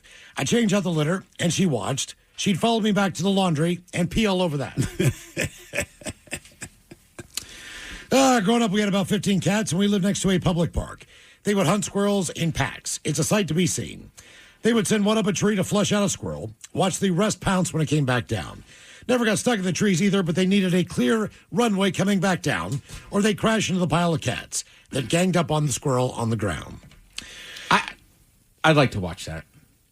I wouldn't turn away.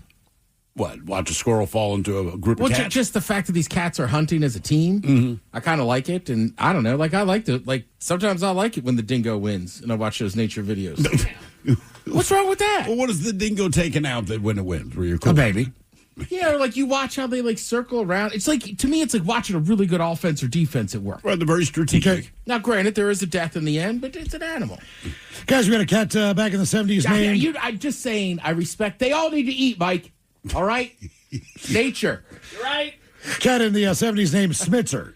Came home one day after roaming the neighborhood with a crooked tail. We figured he got hit by a car. My dad would get home from work, and the cat was waiting for him. He would pick the cat up by the end of its tail, carry it up 20 steps, turn left, walk 30 feet with 2 steps in between, turn right up 5 steps on the porch and drop him. If he was laying on the carpet in the living room, you could grab his tail, and he would pull against you while purring the entire time. Rock on, guys.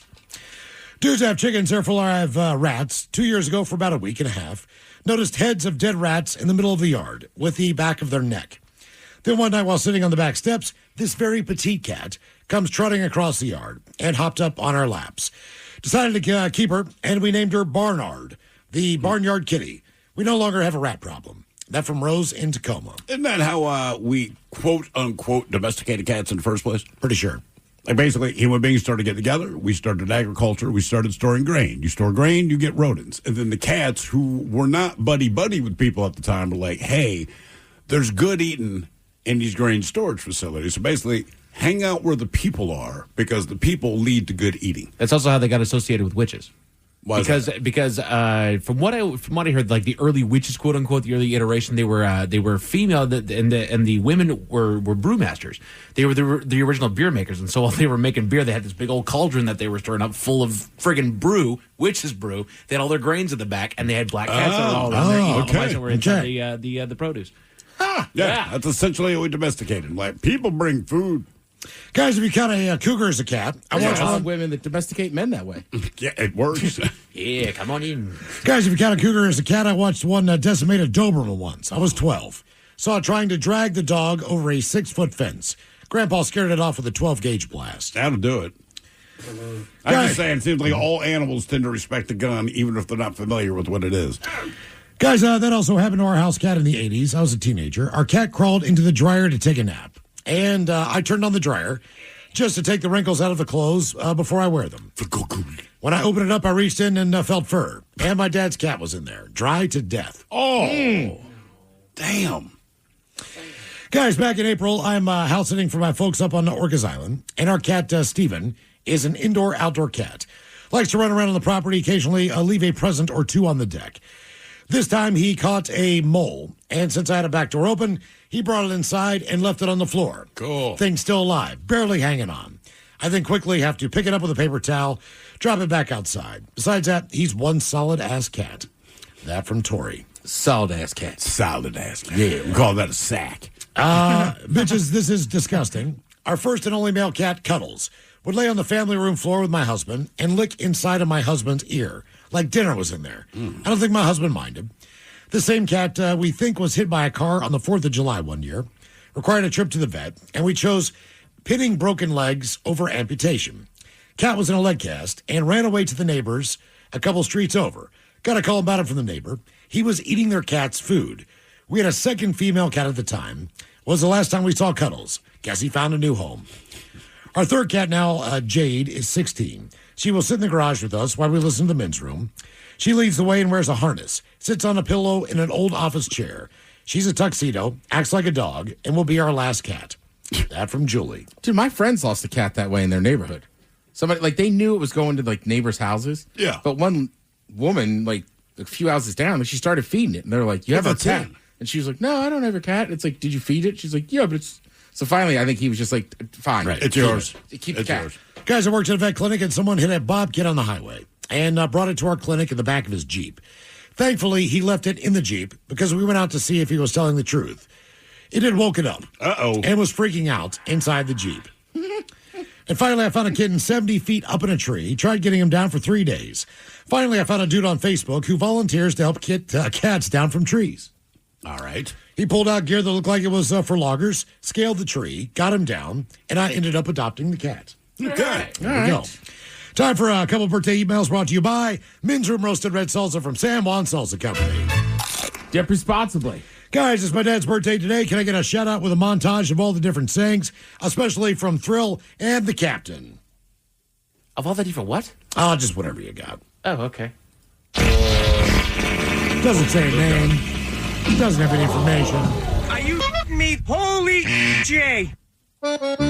Ooh, well, ahoy there, and happy birthday to this no-name anonymous person with no age attached.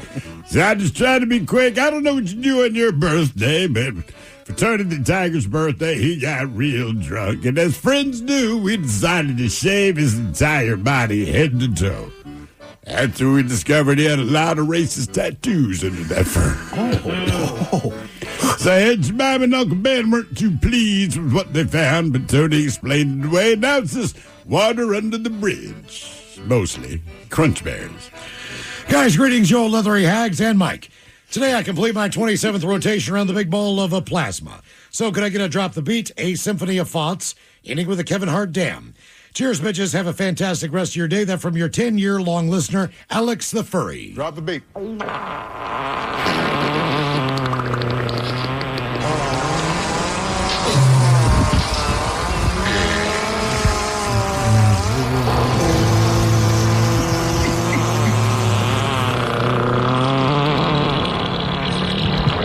Damn. All right, guys, here you go. Happy, happy, happy birthday. Happy, happy, happy birthday. Happy, happy, happy birthday to you, to you, to you. Ya's a Dirty Germans, brought to you by Men's Room Original Sausage. Available through Uli's World Famous Sausage, mensroomlive.com, and other fine retailers. Schweinefly. Now, the Men's Room wants to know who sucks less? Guys, time for Who Sucks Less. Stephen Thrill, you bring us 3 stories from the news each and every week. They always suck. It is up to us to determine, though, out of the 3 stories, which one sucks the least. Now, if you happen to like the Men's Room on Facebook or follow us on X and Instagram at Men's Room Live, the debate is already underway on Who Sucks Less. Yeah, and like I said at the top of the show, all 3 of these stories have one commonality, just unprovoked violence for no particular reason. 2 of them take place in Southern California. Let us start in San Diego, where a man pleaded guilty to federal charges after he was caught on video kicking and chasing a sea lion at a local beach. So 18-year-old Tyler Mule, he's from La Jolla, he pleaded guilty to violating the Marine Mammal Protection Act when he repeatedly kicked the animal as it tried to get away. This is in July of this year. If you've ever been to La Jolla, these things are everywhere. They're sitting on the beach. So if you did have the proclivity to want to kick one, you could. Just most people don't. Anyway, the video, which of course went viral, shows this guy throwing kicks at the sea lion as it was sitting on the sea wall, while at least one other person can be heard laughing in the background. Well, then this guy follows the sea lion, throwing more kicks as it tries to scoot away. Then the video ends. Well, this kid Mule, he admitted that he kicked at the sea lion 4 times, landed at least 2 kicks on the animal. Now, as part of his plea agreement, he acknowledged that a video capturing the attack was a fair and accurate recording of what happened because it's on video and everyone watched. The National Oceanic and Atmospheric Administration's guidelines say people should stay at least 50 feet away from sea lions, seals, and other species that are protected. And then they add, quote, intentionally striking or kicking a marine mammal is not only illegal, it's dangerous for both the well-being of the animal and the human should the animal want to retaliate. In this case, it didn't. Like I said, we were there a couple years ago with the family. Sea lions are everywhere. And we stayed at least 50 feet away because, like, they're kind of cute, but I'm like, they're also wild animals. And they're big. And they're big, dude. They are big-ass animals. So I don't know what got into this guy, but that's what he decided to do. Now we go up the road a little bit to Los Angeles, where a routine dog walk took a serious turn when a couple says a car jumped the curb and they tried to hit them and their dog after a verbal exchange. And the encounter, of course, caught on video. So a man was pulling his dachshund, Olive, out of the way while his fiancée ran for safety. Quote, that's when he turned his car on us and drove, accelerated up to the curb. I pulled Olive to my left and let the car just barely miss me. Meanwhile, The female says, I just ran straight on the grass as far back as I could. I look back, I see this car like right behind me. So the mad dash for safety started on the outskirts of Harold A. Henry Park. Couple says they motioned for the driver of an orange car to go ahead at a stop sign so that they could cross the street. It says, quote, we weren't paying attention. We were on our phone. We thought he was just going to drive through, and then I hear him yell, what, you don't speak effing English? That's when the orange car drove straight toward the couple. By the way, they do speak English. They were just motioning for him to go ahead. That's when the car drove straight toward the couple. An Uber driver caught all of this on his dash cam video.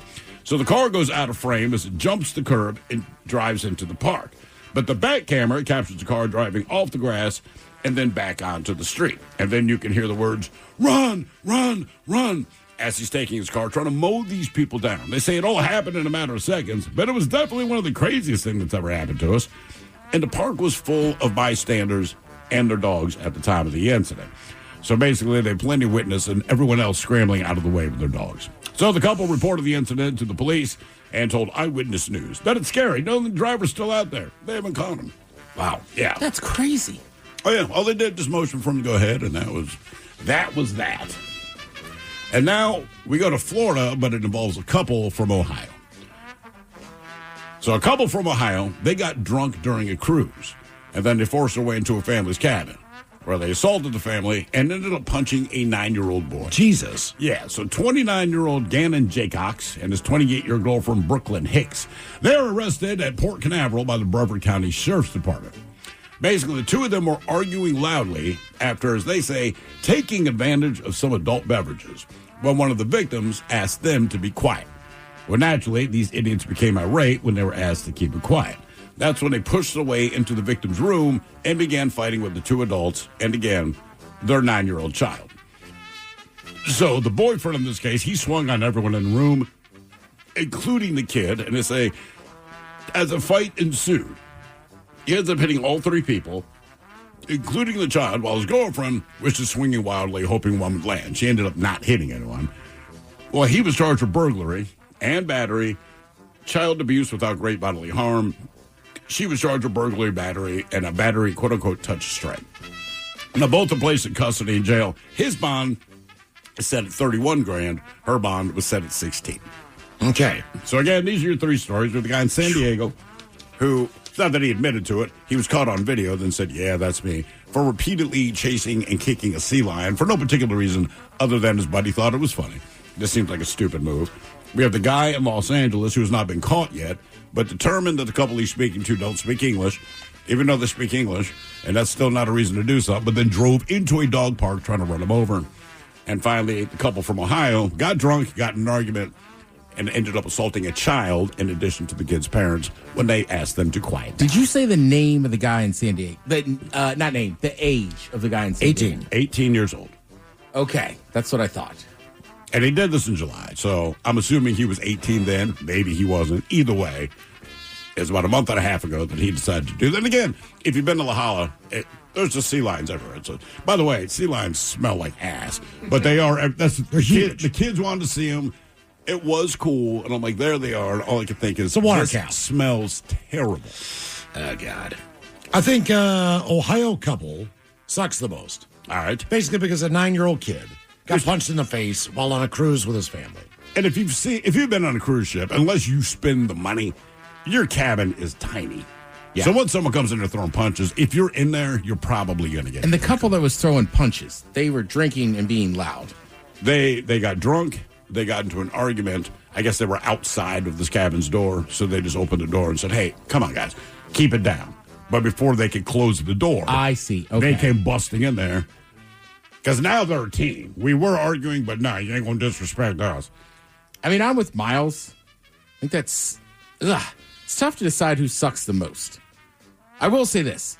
Kicking a sea lion for no reason is bad. I will just cut him some slack because he's 18. And I think just being an idiot. But at least the sea lions also are big. But, like, the Ohio couple, like Miles is right. That guy punched a 9-year-old kid. Yes. And the parents. And the simply parents. asking them to move along. And then the driver in L.A., he tried to run him over. And then you were saying that the park was, like, crowded. Like, it's a how dog did park. He not hit anybody. I guess everyone just scrambled. And my thing is, oh, you don't speak English. One, if you've been to L.A., reasonable question, but I don't know why that would make you angry one way or another. Like when I was in Miami, I was kind of surprised how many people just spoke Spanish. Absolutely. So it's a little tough at a couple of the restaurants, but I don't know that it made me outwardly angry or homicidal. No. I was just like, I kind of wish I knew Spanish. Yeah, in this moment, which I knew. But she is very attractive, this waitress. And I have nothing to say to her. Yeah. And by the way, we're not to kick game. Yeah. And by the way, these people, they do speak English. Yeah.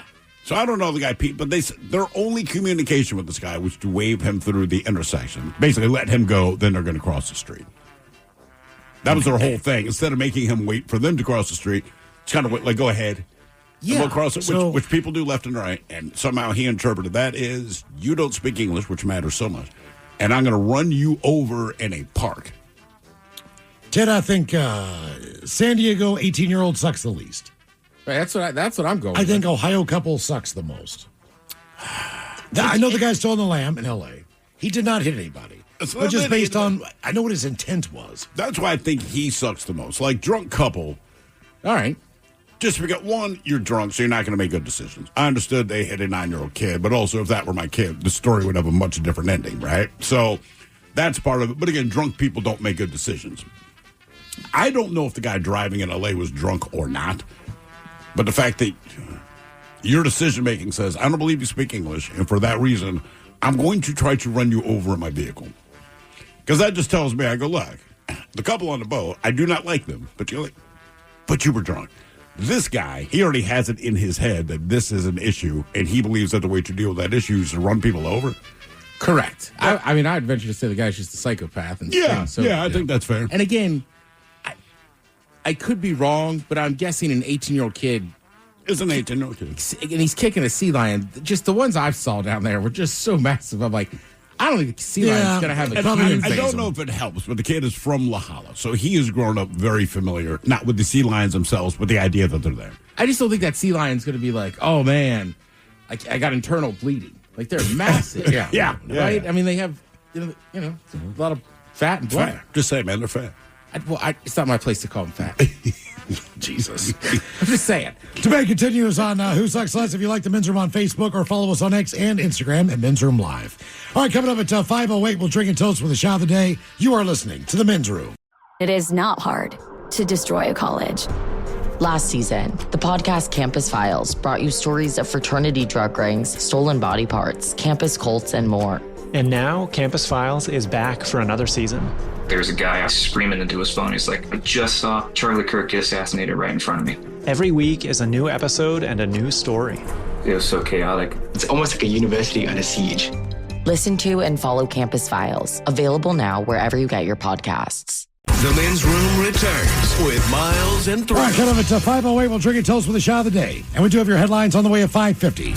But first, quick check out with Mike Hawk and some of the stories and headlines he is not working on. Well, thank you, Miles. L.A. is being overrun by a, quote, extremely clumsy beetles that are crashing into people. I saw that. How big are they? They're fat beetles, dude. They're big suckers, like that guy. Yeah, they're big green beetle. They're kind of like, remember cicadas when they came out? Yeah. They make a lot of noise, but the other thing, they're not gifted with flight. They smack in your window, they smack in your car, right. They're just flying blind, apparently. Damn it. Oops. Not very good on the joystick. Yeah. I don't know what's happening. That's a lot of bug to move for not much wing, though. So I can kind of understand. But a lot of people just don't like bugs. Yeah. Yeah. So, like, for me, I don't want a bug landing on me. At least not that kind of bug. Well, it's not landing on you. It's landing in you. That's a good point. It's just bouncing off. You ever had a bee run into you? Oh, yeah. Like a little bumblebee. Damn it, bumblebees are kind of stupid, man. They are. Well, they're bumbling idiots. Yeah, I guess bumble's part of it. Right? Yeah, right. Sorry, I'm just out here flying. I'm just a bee. A quarter of the population lives in a big city, but the growth is slowing. All right. Well, working from home probably helps. Yeah. Yeah. The expense of living in a big city is probably helping. Yeah, and so many people can work from anywhere other than the office building. Go where you want. Exactly. Including the big city. Yeah, we know a lot of people that are like, we're headed to the middle of Washington State because I bought a lot more property, I save a ton of money, and essentially my job's all on computer anyway. Right. Like, yeah, it makes sense. Exactly. Yeah. Exactly. You know, these outskirt cities, They're doing a heck of a lot better. They're booming right now. Oh, yeah. Cheap land. There's an article on Vice detailing why, quote, I don't mind is one of the most passive-aggressive things that you can say to a partner, and it might be ruining your relationship. Why do they think it's passive-aggressive? I wouldn't say it if I didn't mean it. Right, because it's... that particular combination of words, like, I don't mind. Because there's a bit of mind in you. And so when you continually put yourself second kind of a thing, then your needs aren't being met. Look, there's a lot of thinking. That's a lot of thinking. Look, if I make one that of these statement, articles, man, I don't mind. I do not. Because if I say I don't care, people sometimes think that sounds worse. wrong. That sounds worse. Right. So I say, hey, man, I don't mind. But again, if I do mind, I have no problem telling you, I'm not down with that, but if you got to do it, right? But yeah, if someone says they don't mind, I assume, and the other thing, it's tone. Yeah, I don't mind. Well, obviously, that's a different thing. Yeah. All right, if I say, hey, man, I don't care, then you got to be negative. I'm really not being, man. I worked at one job. This is when I was cooking. I can't remember what the conversation, like, which station do you want to work tonight? Something to that effect. And I said, I don't care. And my boss and two of the cooks looked up at me, and she said, and I always remember this, when you say it, we believe you. I was like, thank you. I really don't care at all. Means nothing. I say copy a lot. Yeah. Right? That's Somebody the thumbs up on a text, right? Right. Somebody texts me something like this or that. I'll just go, copy. Never a problem. It has been a problem with a woman before. Really? Okay. Oh, yeah. I mean, she was crazy, but like, I mean, like seriously. But like, she was just like, blew up. I was like, I just acknowledge, like, I'm affirming what you said. Yeah. I understand. I'm in. Let's go. Right. I've gotten it down with the lady. She'll start asking me what do you want for dinner? I said, don't ask me that question. I don't want to make the decision. No, you But you're don't. going to. You don't want to make the yes decision.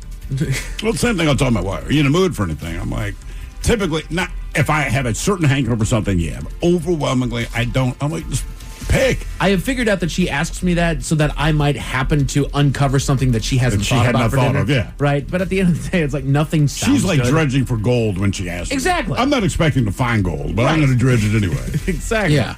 So sometimes you got, like, I've done it with some of my friends too. It's just sometimes I'll be like, can we just go to like a sports bar? Yeah. I want bar food. What's that? No, I mean, like with a couple of my buddies, like I get it. They're just cocktail dudes. But sometimes, like, I just got off work. I don't feel like slamming What a beer. I don't feel like drinking an old fashioned. I don't just slam anything. But right, like Miles, I'm like, can we just go get a beer? Let's go to the bar.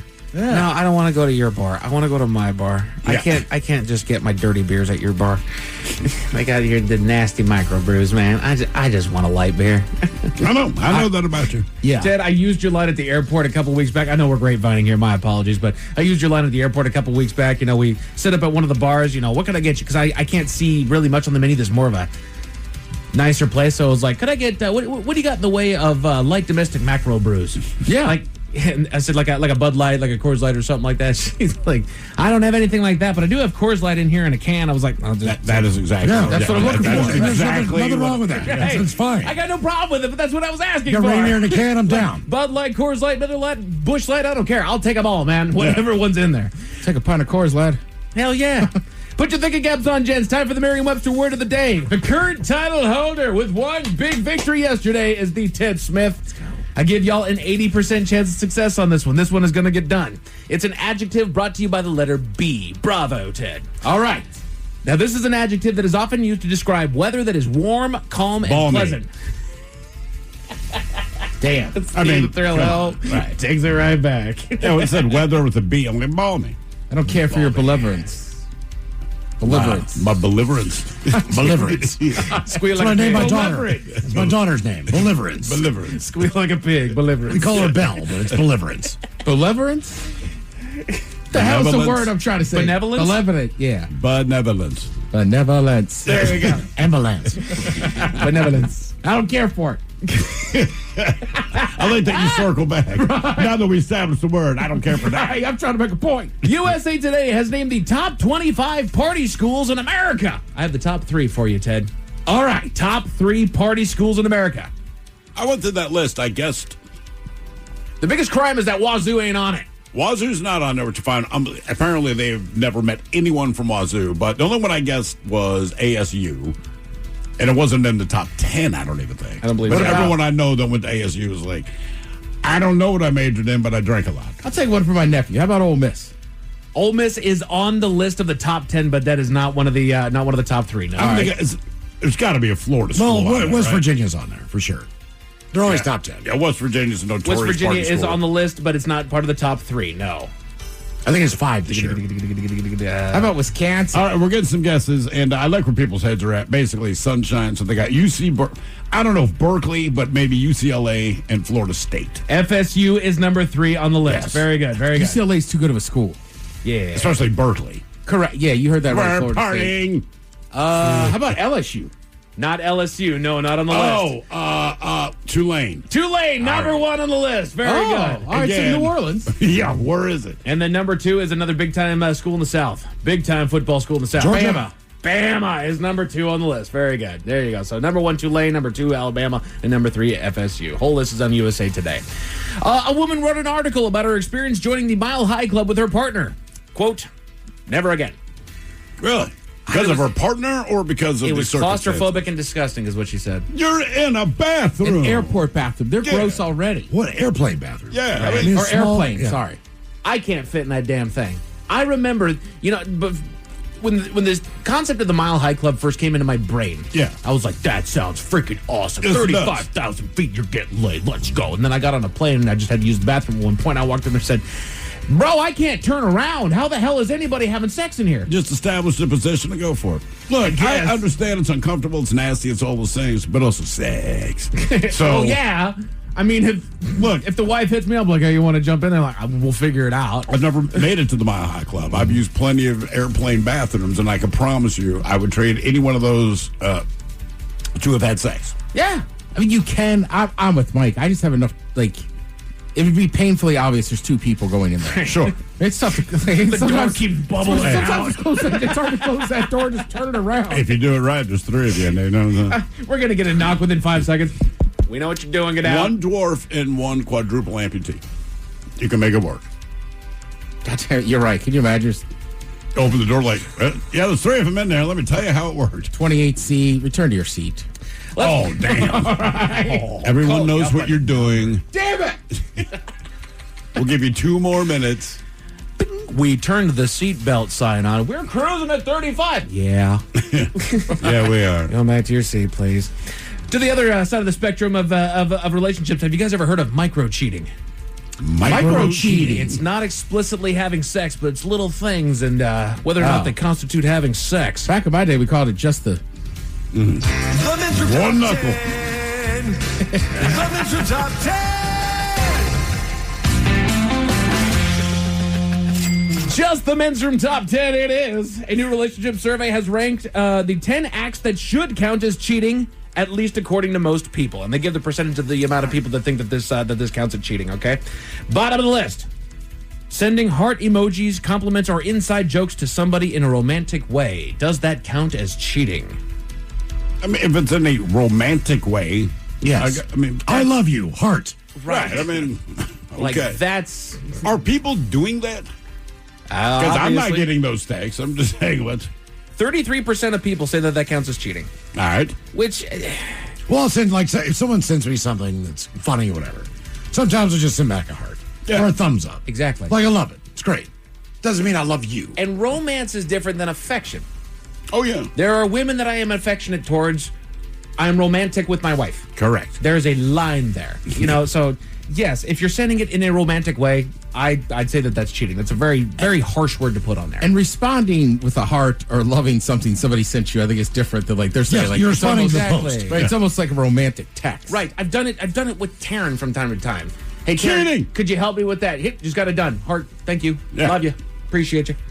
Fantasy messaging. Saying stuff like, what if we were single with someone? That's inappropriate. Yes, it is. 33% of people say that counts as cheating.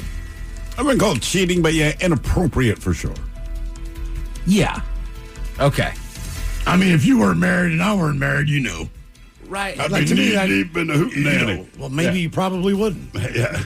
Yeah, I don't know that. If I don't you're know that I've talking been that married, clo- married Sounds to to me like married, an HR nightmare. I've definitely been in situations before where it's like, yeah, we definitely would date if people were single. Sure. If But it's nobody is. and if it's a casual conversation, Correct.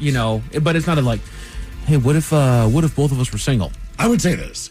if you know that, it's already unspoken. Right, you don't have to sit. You don't need. You know. That sounds like you're know. trying to line something up. Like dipping toes in. You know, like you just know. Yeah. You know Yeah. when you click with somebody. And I was just saying, and that's like in a group setting. If you're having this conversation one-on-one with somebody, and you're just having like that's a little like, all right, you're toeing the line. Having a secret friendship that your partner doesn't know about, does it count as cheating? A secret friendship? Yeah. No. No. Yeah. 34% of people said yes, that counts as cheating. Well, that. I need to know all of your friends. I mean, it's weird, but No, but I mean, I could see if you were like, wait a minute, the person you've been hanging out with the whole time is a dude, Exactly. and you never told me. Like that would kind of be like That'd be different. That's where I was going to go with that. Like, hey, I'm going to go hang out with Alex. Like, all right, cool, have fun. Then one day we find out like Alex is a girl. I didn't say that. Yeah. You're right. Oh yeah, sorry, baby. Yeah, she's great. She's my friend. And I've purposely used ambiguous language to make sure that Of course. I didn't actually ever identify. Like if you're running interference, that says it all. Yes. I mean that's the whole difference. Well, What is she'll your freak intent? out if I do. Like, okay. Sometimes you gotta have secret friends with your guy friends. Exactly. Wife still doesn't know about our secret friend, Ted. I know. And she never will. She never will. Never. Just you and me, buddy. Well, everybody hates him. He's the fall guy. Except us. Secretly messaging someone one-on-one. Again, the secret is the hard That's part. a huge part of it. 36% of people say that that's cheating.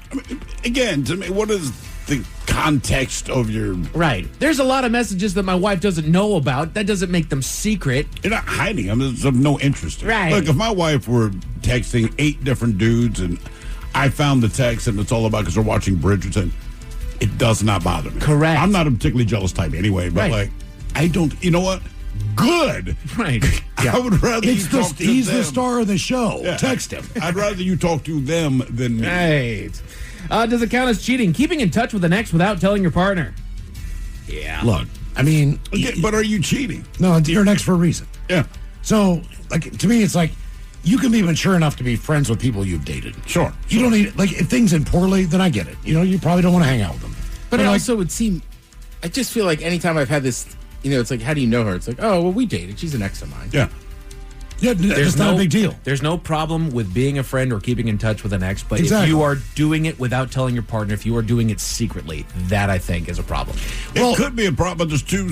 Again, it depends on your intent. If it's because you're with someone who freaks out about everything, like, I get it. I wouldn't tell them either. If you're legitimately, like, look, man, they can't handle anything. Yeah. If you have no intent, I don't care. Right. My ex, You know? will, if she texts me, let's say I got a girlfriend. Yeah. I'm not going to go home and go, my ex-wife just texted me. Like, I'm not being secretive. Exactly. It's just like, grow up. Yeah. Grow up. Right. I mean, come on. Deleting messages so that your partner won't see them. Again, what are the messages? Right. You're deleting them because they're bad. I mean, Right. Or they would be incriminating. yeah, if you got a boob shot, like, maybe that's Right. one thing. But, yeah. Exactly. There's a lot of boob shots that I've just had to delete. I've enjoyed them, ladies. But it's all been from guys. Then there's zero jealousy. No, Mike, keep those. My bad, Mike. Hey, you know what, man? They're the best I've seen. Yeah. Harry. Keeping somebody in your phone under a fake name. The only people on my phone under a fake name are no and absolutely not. And to be honest with you, I do not know who they are. Yeah. It's just that if they text or if my phone blows up with it, I just know, like, whoever this is, and it could be one of probably 15 people, I don't even answer the call. No, of course not. Actually, my wife's in my phone. That's not It's even a fake La name. That's Di- just protecting yourself. It is, but it's fake name. The only other fake name's for my wife, which is La Diablo, which means the devil. Right. that is it.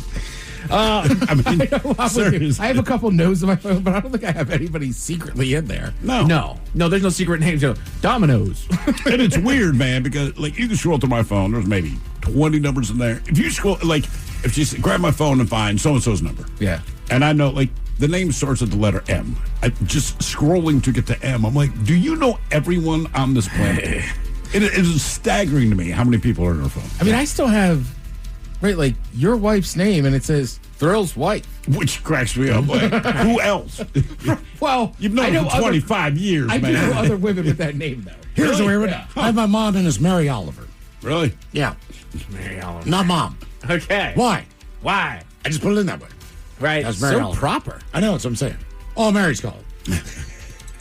Maintaining a dating app profile, quote, just to look or for validation. Well, yeah. I mean, come on. Hey, we're not doing anything. I just want to be validated that she wants to sleep with me. Exactly. Put Pop Rocks in I'm her not mouth. doing anything. Don't stop it. I didn't think she'd reply. It's a real line I heard from somebody once. It's never, Really? Yeah. It's never just one decision, man. It's a lot of bad decisions. I was like, brother. Well, you're fishing. Yeah. What do you think's going to happen? Yes. Yeah, eventually, something's going to tug on the line. Talking with one person late into the night while hiding it from your partner. Again, what is your intent? What's the intent? Right. We're talking about the football game. I'm talking like, sorry, man. This conversation we're having. Here's your last chance, guys. Does this count as cheating? Keeping an ongoing flirtatious text conversation with somebody. It's pre-cheating. Right. I mean, to me, like, that's the pre-cheating. It's before. I turned on the oven because I want to cook the food, but it's not a temperature yet. Right. But when that thing dings, right, it just tells me you're probably going to go ahead and try to cook that food. Exactly. Correct. And again, circumstance. It's different than like maybe somebody's flirting with you in a bar or something. It's just like, look, whatever. It just. But like, if I'm texting somebody specifically flirting, I'm with thrill. It seems like I'm trying to set something up. Yes. Correct. Jesus. You see people flirt with everyone at the bar all the time. It's funny. My wife would talk to anyone. And I remember I come in from a smoke, and this guy's like, oh, man, I'm sorry. I'm like, bro, I do not care. No. Why would you? I'm not threatened by you. I don't. And in the end, if she wants to hook you up, nothing I can do. So I don't sweat. I will say this to the day I die. If no one wants to talk, find your significant other attractive. Then you're with someone likes ugly. their personality. Then you are the one that has the problem. Ta-da! Yeah. You are with the remember that. Please remember that. A man flying in Tokyo was found with a little more than socks in his luggage, Miles. What do you have? Tell you about it at 5:50. Thank you, sir. Headlines are coming up at 5:50. In the meantime, we made it to drink. How We Met Your Mother is the How I Met Your Mother rewatch podcast with me, Josh Radner, and series co-creator Craig Thomas. Follow How We Met Your Mother wherever you get your podcasts. Good time. Somebody out there deserves to be recognized. And the men's room knows just who it is. So to you, we say, bottoms up, sailor. You're the toast of our shot of the day. Drink time it is. As usual, we head to the drink test and Steve and Thrill Hill to find out who we're toasting. Yes, indeed. And today, we toast the Seattle Mariners. That's right. No. Listen, last night, the Mariners took a historic beating from the Milwaukee Brewers. Right now, I want to be very clear. Normally, I couldn't even dream of doing what the Mariners do. But last night, I could absolutely do that. All right, so first, they tied the record for the worst shutout in Major League Baseball history, losing 22-0. That's part of the toast. Because listen, if you're going to lose, you might as well make it. You can win by a little, but if you're going to lose, you might as well make it one for the record. That's 3 touchdowns and 1 2-point conversion. That is correct. Now, losing 22-0 is bad, but the M's also suffered the worst defeat in their personal 50-year history. Now, worse, the Mariners were quote-unquote only down 13-0 in the 8th inning. There's only 9 innings in baseball. But that's when they did have third baseman Leo Rivas. He came on to pitch because at that point, why the hell not? You're going to blow up another pitcher's shoulder when you're down. So he gave up 9 runs in 1 inning of work. However, only 7 of those were earned. Because you see, outfielder Julio Rodriguez, he contributed what one sports writer called, quote, the most humiliating error possible in baseball. He caught a long fly ball for the second out of the inning. He tossed it into the stands, thinking it was the third out. It was not. And then the Brewers scored runs 20 and 21, and he could do nothing except stand there and watch these guys advance the bases. By the way, the score was 1-0 in the 5th inning. And I could go on, but I think you get the point. So, look, if you're going to lose, do it with style. The Mariners did that. It is historic. It actually made reading the sports kind of interesting today. Because, look, if your team just loses, it's just a loss. And everyone bitches and pisses and moans about what happened. When you lose like this, like, they actually do some extra work to dig up historical stuff. And I'm like, this is actually kind of fascinating. And I will say this, look, I'm an Orioles fan. They have taken a beating worse than that. But they put it in a run. So they lost 30-3 in 2007. Should they have a 20-run rule? No, just to save the pitchers? No, you're professional. Once you're professional, you got to deal with it. I believe you also missed one. They set a record for most pitches under 40 miles an hour. Is that because of I'm guessing the 8th inning forward. Because I want to say one of the guys from the Brewers hit a home run off of a 37-mile-an-hour ball. So that's all him. You're like in a batting cage at this point, right? I mean, just like, my God. So the Mariners, come on, man. Look, the good news is this. It won't be worse, right? You can only go up from here. The only way is up. Yeah, the only way is up, but that was staggering to the point that you couldn't stop watching it. So for that reason alone, I'm toasting the Mariners, guys. Remember that one. Remember that one and let it burn in your head. So we pour this booze, and we drink this booze because we think it's yummy. Yummy. So over the tongue and down the throat to party in our tummies. Down the hola bijola. All right, let's get a contestant on the line for Profile This, 206-803-ROCK. Profile This is next. Hinge Health offers access to virtual physical therapy and pelvic floor care at no cost to you. So you can get down with your favorite 90s song and get back up. Twist without a shout and drop it like it's hot without a single leak. Because your body is made to move. And Hinge Health helps it stay in motion. Check your eligibility at hingehealth.com/move. Hinge Health. Everybody moving. Lemonade! Fresh squeezed lemonade! Lemonade? Oh, nuts. Is your business struggling to be seen? Not reaching the right customers? Yeah. Odyssey's here to help. Your one-stop shop for digital marketing. Wait, really? With targeted digital media, plus SEO, SEM, social, OTT, and more, we help your business reach the right audience and drive results. Whoa, hey, one at a time. Stop missing out on valuable customers. Visit digitallocalads.com to learn more about our local advertising solutions. That's digitallocalads.com. Okay, people, mine starts here. The Men's Room presents Profile This. And Stephen Throw Hooks, please everyone out. Profile This is played. Oh, I sure can, Miles. It's a simple game where we share with you a real-life news story, something that happened right here on planet Earth. Earth. And as you listen to the story, based on the stereotypes you believe to be true of people and the decisions that people make, we'll ask you what it is you think makes the story a story. Hello, Roberto. Welcome to the Men's Room. Hola! All right, Roberto, you understand how this here game is played? Yes. Fantastic. You have your choice today of one of 3 categories. Today, we offer you the wonderful world of drugs. We have Hit Me With Your Best Shot, where you guess the unconventional object that someone chose to use as a weapon. And finally today, License to Spill, where you guess the substance responsible for creating the mess. I would like to go with License to Spill.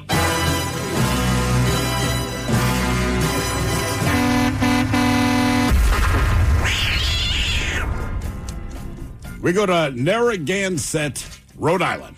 That's where a tractor-trailer crashed and caused significant traffic disruptions after it spilled its cargo onto the roadway. This happened last Sunday.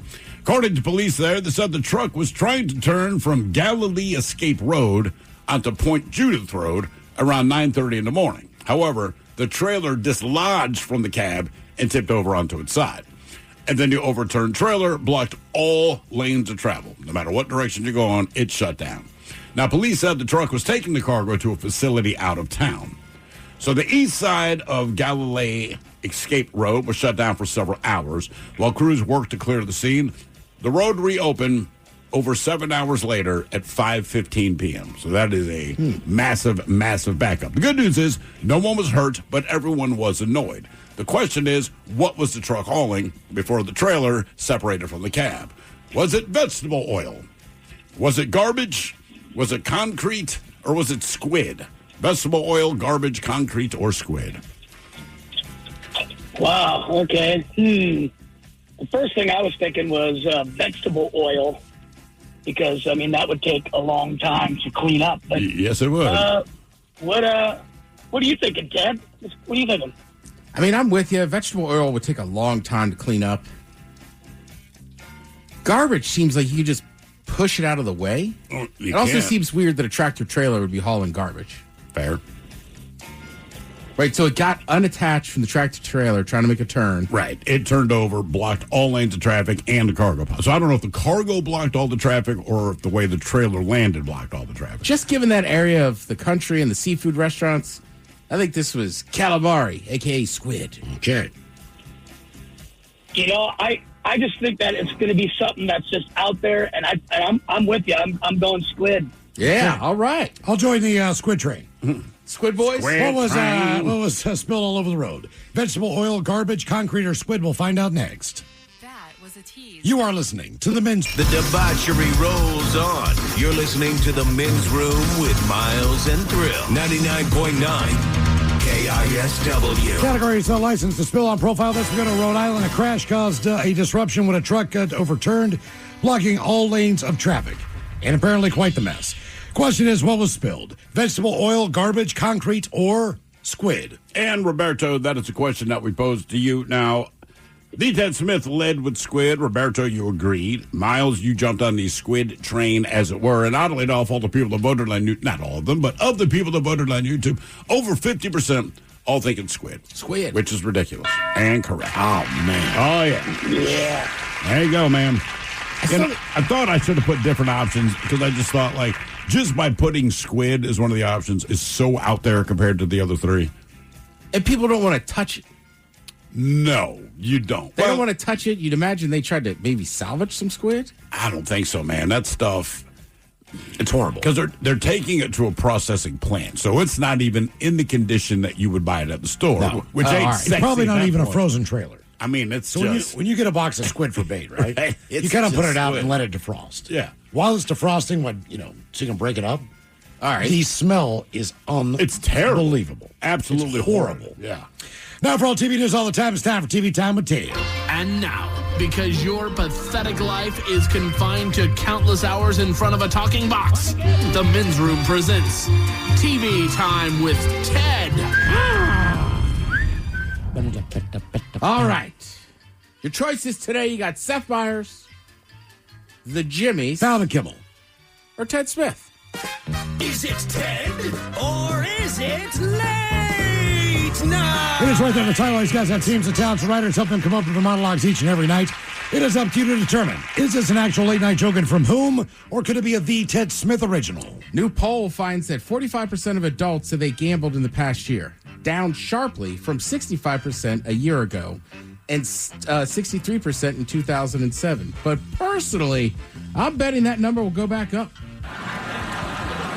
The Ted Smith. Yeah. All right, it is me. But I like that one. Felt like it made me giggle when I wrote it. 34 years ago, a film named A League of Their Own came out.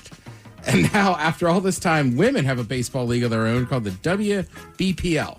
And sorry, Tom Hanks, there is crying in baseball. It's when all the ladies go to a Brandi Carlile concert together and she sings the stories. It's got to be Rosie O'Donnell, is it? Yeah. Fallon. Filling in for Kimmel. Yep. Right. Yeah. 34 years ago, I was in a little film called A League of Their Own. Yeah.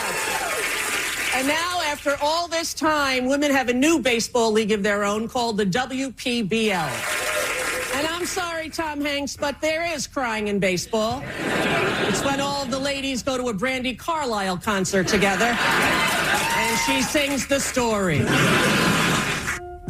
Yeah, it was pretty easy. That was Rosie O'Donnell. Yeah, she was in the movie. That's telling me that's her. A new study found that using the male enhancement drug Cialis could cause you to go blind. So if your erection lasts more than 4 hours, call your optometrist.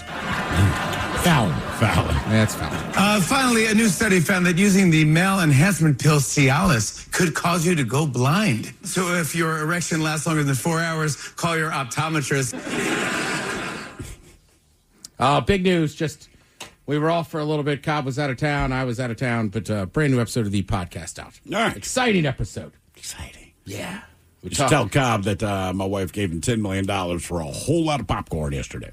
Oh, no kidding. Yeah, she was down at the market and said, I'm going to get some popcorn. That was the quote. I said, okay, that's cool. I got home. I'm like, that is a lot of popcorn. Now, how much did she buy?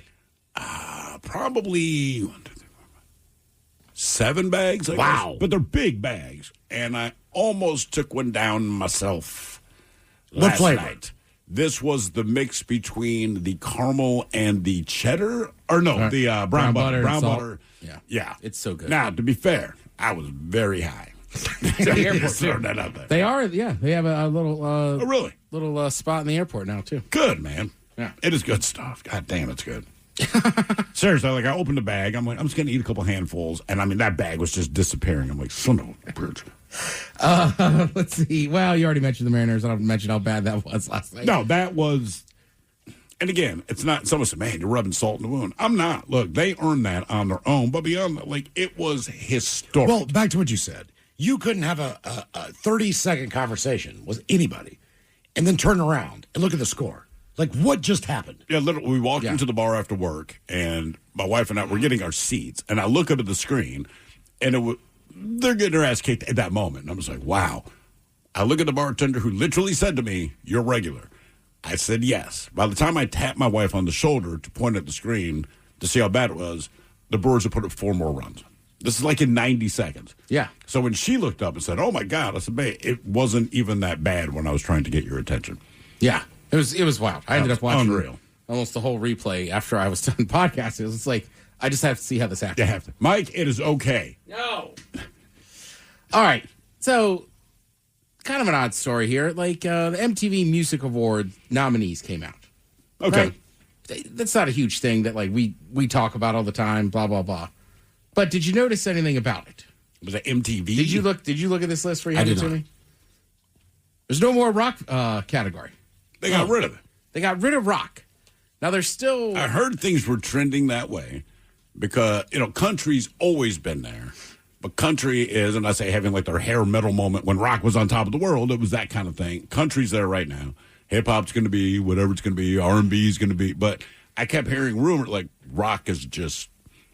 doesn't exist in the national consciousness. Right, and they still have an alternative category. Sure. Which to me includes some bands that are kind of rock. They kind of bounce back and forth. I just don't know if they count like exact. I don't know. So like would Foo Fighters and alternative, like Muse, I go, They like, should. Right. You think Foo Fighters? Yeah. I do not at all. Not the style. Yeah, But- there's nothing but about it's the them that's closest alternative. genre they fit. It is, but the Foo Fighters just, you can like them or not like them, but they're just a rock band that goes out there and rocks. Like Theory of a Dead Man, their new song. It'd be like best new country song. I don't think it'd win that. But it fits the I category. know what you're saying. So like the options in the best alternative video was Geese, song by MGK and Fred Durst. Okay. A song by Noah Kahn, Olivia Rodrigo, Somber, which I really like that band. We just don't play them. Mm-hmm. Is Olivia Rodrigo considered alternative? I guess so. Tame I mean, in Impala. my mind, she was... I think of them as being rock, and then 21 Pilots. I feel like Tame Impala and 21 Pilots I put in, alternative. We play All them. right. I know. Yeah. I know. But the alternative station plays a bunch of our songs, too. So, I mean, they're definitely very close. Mm-hmm. Correct. And it also seems kind of weird to me is like they don't even show videos anymore. So, like, I know. but why be like, oh, they don't even exist anymore.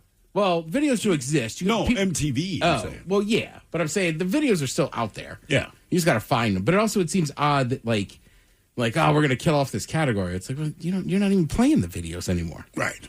You know what I mean? Like, it might not be, like, you're right. Active rock's not going to be as big as it was right now. It'll come back. I think so. All genres do. There's plenty of good bands out there. So it's like, I still think they could have put the category in there for rock. I agree. You know what I mean? And it's like, there's big bands that released albums. It might not be, like you're saying, it might not be as big as a country album right now or a dance album or whatever. But I mean, hell, even country people are getting kind of annoyed. Like, look, I like some of Morgan Wallen's. I like a lot of Morgan Wallen's music, but you could make the argument that it's very poppy, and some of his songs, it's almost like rap country. That's why he's doing well. Well, then you have Zach Top, who's like old school country. So I mean, I'm with you. I think country, for as big as it is, that there's a reason why, and it's not that far from what hair metal was. Yeah, but there's a certain sound that's always going to permeate in this country that people kind of enjoy, and what country is now. And it's not an insult; it's just the fact. It's very close to what the hair metal thing was at rock. Rock purists hated hair metal. I think a lot of the old school country guys hate quote unquote new country. But in the end, it's like, look, man, it's basically the same thing, right? You twang it up a little bit or you distort it a little bit, and that is the difference. And whether or not you're going to call it a country song or call it not that hair metal so much exists, but if Poison to put out Every Rose Has Its Thorn, what? Right now, it'd probably chart on the country chart. Yeah, sure. Right. That's I mean, look, Rat went through it, like 10 years ago, right? Like, it seemed like almost every gangster rap, pop, it all kind of went the way of Atlanta and, like, the mumble rap stuff. Yeah, right? Exactly. So, I mean, I think they've seen the backlash from that, too, where it's like, some of the guys even more like, I don't know. I got old. I'm just like, I don't get it. You know what I mean? Yeah. Look, I know Travis Scott is a massive artist. I just don't care that much about his music. He's got a couple songs that I go, all right. Yeah, but my son loves them. Yeah, right? So I'm like, all right, I guess I'm just an old guy. But, whether you're old and out of touch or not, if you can listen to music, it's like, that's why I can listen to country right now and be like, okay, that's hair metal. Or you can listen to hair metal and be like, that's future. Because that's where it's at. And that whatever, you can label it what you want, but that kind of music will always do well in the U.S. All right. So I did read the headline. Who reads, who has the most nominations?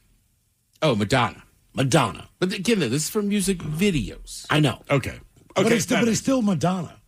I know, but she's probably putting out videos because she needs the attention. Again, not an insult. It's who she is and always been. So I know nothing about what she's doing now.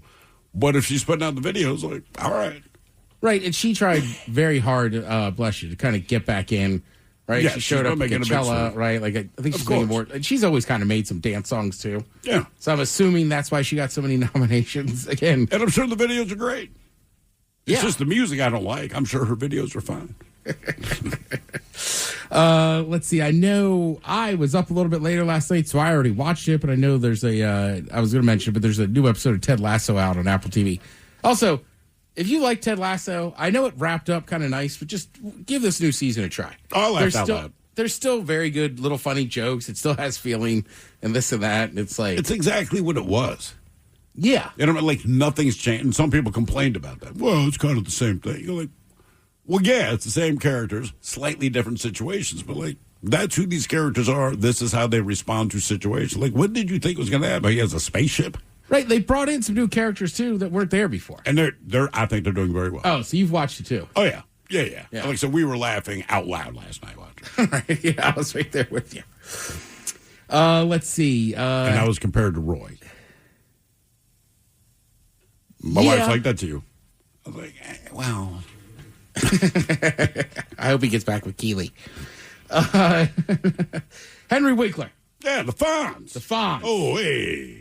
I was going to say, mostly known for the Fonz, also in the Scream movies. That's right. I think now he's just kind of known for being Henry Winkler. Now, isn't he on a show? Barry. Yeah. That's Bill Hader. right. Yeah. I only watched the first season of that. I should go back and rewatch Same. I didn't go really beyond that. I'm sure it's fine. I just didn't go beyond there. I like Bill Hader, too. I'm with you. Yeah, I don't know why. I just fell off. Just kind of wrapped up nice enough after the first season. Like, I'm good.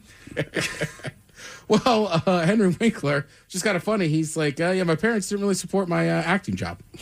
Said I had a dream that was non-supported, until I figured out how to make my dream come true, at which time my parents were completely on board. Keep sending the checks, son. He said, but it was too late. He goes, I didn't care. I didn't need them to be on board when I was confused about everything. Or I needed them to be on board when I was confused. I'm dyslexic. I'm in the bottom 3 academically in America. They were embarrassed. Okay, cool. Well, I think it's okay to be realistic with your kids. Like they used to say, if you want to be an astronaut, you can be an astronaut. I'm like, I don't have the right tools to be an astronaut. But I'd still be supportive. I would too. I mean, that's all. I'm not going to say I'm like, good luck. You know, sure. Well, yeah, I'd support my kids whatever they want to do. Whether I think they'll be successful or not. But the funny thing about his story is he's probably one of the last people, sadly, who did not already have connections in Hollywood based on their family. Correct. So, like, I agree with both of you. Like, Miles, I'm with you. I think sometimes we get, especially in high school, like, that's one nice thing about DeMatha. They're very realistic with you. Yeah. You know what I mean? So, like, right. Like, not every kid's going to grow up with this and that. But, like, I don't, like, actor, like, that's a little bit different. And also, good for him. He's not coming out at his age and being like, oh, God, my parents suck. Mm-hmm. He's just like, look, they didn't support it. Because oftentimes, I feel like nowadays, like, and it's good. Everybody loves a feel-good story, but it's like, I don't know. I don't need everything to be like, they were so supportive. They did this and that. Like, sometimes people just go out and do it on their own, too. I don't mind being supportive, but don't misunderstand. Like, you're on your own. You're on your own. You can make a decision. You're on your own, but I've got your back. Look, if you got to live in a van by the river, it's on you, man. But I support you as long as you want to pursue this thing, because that's part of life, right? But yeah. You ain't getting a whole lot of help, but you absolutely have my support. Yeah. Yeah, and life's tough, right? I mean, just different decisions you make, this and that. Who knows where? And depending on what you aspire to do, like, look, it's just tougher. So my thing, like, I support it because you're not Nepo babies. We're not built into Hollywood royalty and all the rest of this crap. I don't know if some successful. And it takes a lot of dedication. So to if do you that said job. this is what you want to do, go, all right. I know people that are my age in their 40s. And like I've said this before, I know a lot of people that just have jobs. It's like they don't love their job. You don't have to love your job, but they love the life outside of it. Correct. This and that. It's a good job. And I also know people that have talents where I'm still like, how did you not do blank? No. The opposite. I'm like, stop singing goddamn karaoke. Oh, go to an open mic. Right. Go record something. Like, you have a very good voice. Yeah. Or play in a local band. I appreciate you saying that, Ted. Yeah, but I'm just saying. So you're right, there is, I think when it comes to like different stuff in the arts, whether it's acting, singing, this and that, like I encourage her, like, go do it. Yeah. It's almost frustrating. Like when I see somebody singing a karaoke who doesn't have a great voice, I'm like, I get why you don't care. But they're trying. Like, but they're having fun. fun. Yeah, right. I know a couple of people where it's like, God damn it. You could actually do this. Mm-hmm. You have one of the better voices. Stop trying, don't stop believing. Yeah. You can't do it, Rock. Well, Throw and I were on it, but the rest of you can watch episode 3 of Ted Lasso tonight. Thank you, Ted. We appreciate it. You're listening to The Men's Room. Men's Room returns with Miles and Thrill. Now, let's see what's happening in the real world. All right, here we go to New Orleans, where a man who rejected another's advances gets stabbed.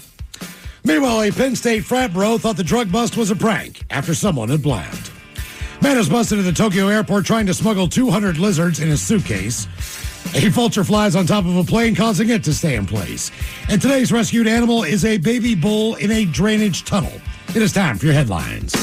Now, it's time to hit the headlines. Here's Mike Hawk. All right, our top story, we go to Japan, where they're serious about checking laundry. A man traveling from Mexico was stopped at a local airport on a tip that he may be smuggling something into the country. They were able to track the traveler down and search his luggage, where they found a lot of socks, all filled with several lizards. What else are you going to put in your socks, Mike? Within 22 pairs of socks, authorities found roughly 200 live lizards, including several Mexican alligator lizards, which is a species tightly regulated and is considered endangered. When questioned by authorities, he did admit that he was attempting to bring them into Japan to sell them, and has been known to fetch upwards of $600 per lizard. Damn. He's now facing serious charges. Is there alligator lizards of other nationalities? That one's specifically Mexican, right? Yes. So I'm like, is there Guatemalan alligator Get them confused lizard? all the time, but no, it's two separate ones. Let's see here. It just seemed funny. Like, I feel like alligator lizard sums it up. I don't know what You got the northern alligator lizard found in British Columbia. You got the southern alligator lizard. Hey, yo. Ranges along the Pacific coast from Washington down to Baja, California. You got the Madrean alligator lizard. From Spain. Southwestern U.S., such parts of Mexico, often called King's alligator lizard. I thought it was like Madrid. I know. I was right there with you. I'm just glad you said it, not me. Panamint alligator lizard, localized species native to specific mountains, canyons in California. And then other regional types, the Cedros Islands, Central Peninsular, and San Lucan alligator lizards. All right, so there is a bunch of different ones. Yeah. All right, I was trying to make a funny joke, and now I just feel dumb. Arboreal, the giant alligator lizard. You know, come on, man. Alligator lizards. Yeah, all right. Mexican ones. They're great. In other news, if you've been paying attention to the news, Penn State has found their way back in once again. And this time because the frats were partying too much, as they would say. A sizable campus drug network was recently busted after officers discovered that they were selling copious amounts of cocaine. They'd reportedly get in touch with customers via Snapchat and accept payments over Venmo, with 2 fraternities being involved in the network. According to the story, officers managed to storm one of the fraternities when they moved in to bust the operation. But the guy that they busted in on, he thought that it was a bunch of his friends playing a prank. Oh, no. Yeah. So now these guys just rushed in and was like, got me, guys. We're like, yeah, get on the ground. How long did it take him to piece together? That's my question. I got to assume that when the cuff slammed shut and the knee that was in his back probably... Yeah. Given what they were doing, but I mean, they literally had no fear of getting arrested. Yeah. Like, he probably heard him banging and was like, all right, dude, stop. Come on. All right, come on, man. I'm trying to sleep. Damn. They're now facing some serious charges, and the fraternities have been suspended by the college. Well, they should be. Yeah, they're shocked. I mean, that they this should happened. be. I mean, it's one thing in college to find some kids using drugs. It's another thing when they're moving kilos of cocaine. I know. I mean, it's a drug operation. Between fraternities of all things. Can you imagine that? Can you imagine? Yeah. Odd story out of New Orleans as one man brings a whole new meaning to feeling no pain. According to a police report, a man was walking down the street one day, minding his own business, when he was approached by approached and propositioned by an unknown suspect. Now, after declining what they were offering, he continued on his way, but he was soon approached by another bystander who informed him that he was bleeding. The man finally took a look at himself, and that was the first moment that he realized he'd been stabbed multiple times. Multiple times. Because he turned out a dude. This happened at 7:30 in the morning. Authorities have not commented on how, if known, the man managed to not know that he had been stabbed. His condition at the hospital has not been released. So, the FARC headline basically said, this guy's just flying, having a great old time. This guy's like, hey, you want some of this? Nah, I'm good, man. Has no idea. He just got stabbed several times. That is insane. That's pretty wild. Yeah. Yeah, that is. Good on him, though. Hey, you know what? If you don't know you've been stabbed, you're just walking like, nah, man, I'm good. There's this dude back there a ways back that I didn't want any piece of. I feel like that happens more, like, sometimes people get stabbed and just don't realize it. That means the knife was sharp. Yeah. Right? And I always said, look, if you're going to get stabbed, you kind of, as far as pain goes, you hope it's sharp, not dull. Right. The fact that he's in the hospital and his condition was not released, they might have tagged something really good in there. So, very good chance. And if his blood's a little bit thinner for one reason or another, good times. Most of us have had a flight delayed for one reason or another, but this story out of Crete takes the cake. Earlier this week, a plane was set to take off one evening, but was forced to hold off as an animal seemingly staged a protest at it leaving. A massive vulture that perched on the tail fin of the plane. That's got to make you feel good. Right. If ever there's an omen, like, oh, I'm just going to wait here. I have an idea about the future. No, just take off. I'll wait for you at the end of the runway. I want my in-flight meal. I prepaid for this. Crewmen did their best to get the animal to move, but it never budged. It wasn't until fire crews were called to the scene that they were able to safely approach and remove the bird without harming it. The animal was taken to the terminal for an evaluation and to keep it out of trouble so that flights could resume as scheduled. Tim's got the photo up right now. They took this little guy inside. So it's a vulture. He's got to be hurt, right? I guess. I think they just went up, grabbed the bird, like, come on, buddy, let's get up. Get off the doggone plane. I did have the most Florida of experiences when I landed in Orlando, I think. Yeah, landed in Orlando. Pardon me. Dang it! It ran away. Okay, landed in Orlando. We sat out there on the tarmac for a second. I'm waiting to pull into a gate. I've just gotten on a 6-hour flight. Like I just want to go to my gate so I can go to my hotel, and we're not moving. 10 minutes later, the pilot comes on.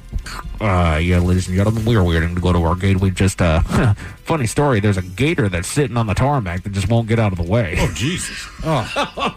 They had to go and kick a gator out of the way of our doggone plane. Or roll the plane over it. Right? It's not like they care. What weighs more? Like, whatever weighs more wins, let's do that. I want to get off the plane. Can you imagine just crushed gator into the doggone tarmac? The planes don't have, like, horns. Yeah, I guess not. I just feel like if there was a gator, I would blow my horn at him and he would leave eventually. You can't really de-ice him. Right?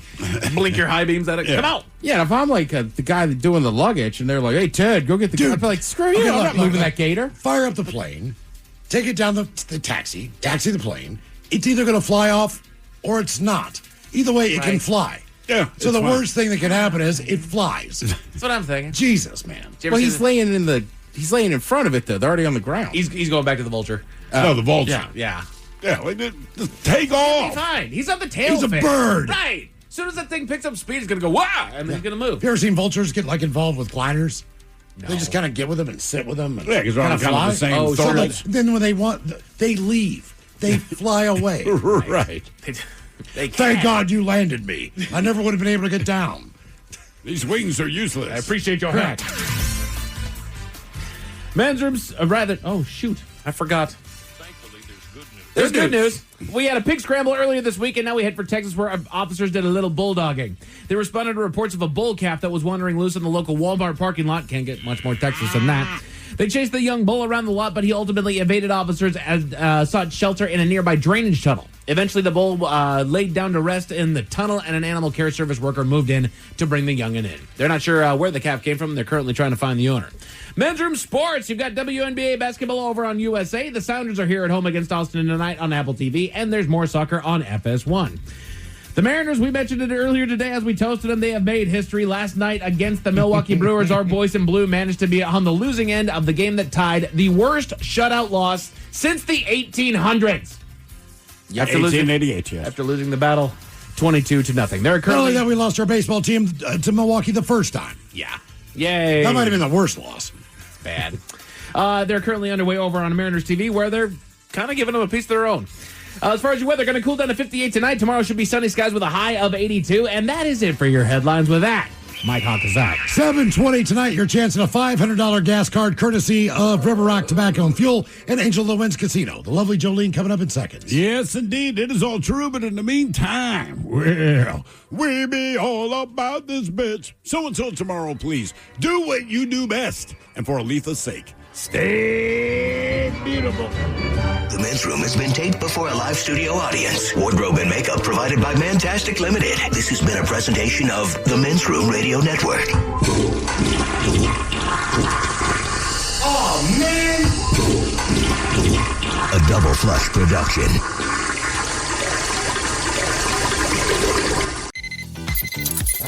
Back to school is busy enough. The last thing you need is shopping that makes it harder. Whether you're moving into a dorm, your first apartment, or just getting organized for the semester, Wayfair makes it easy to get everything you need in one place. Furniture, bedding, storage, decor, study essentials, all at prices you'll love, with fast shipping before move-in day. Get everything you need for back-to-school season. Shop Wayfair.com today. Wayfair, every style, every home.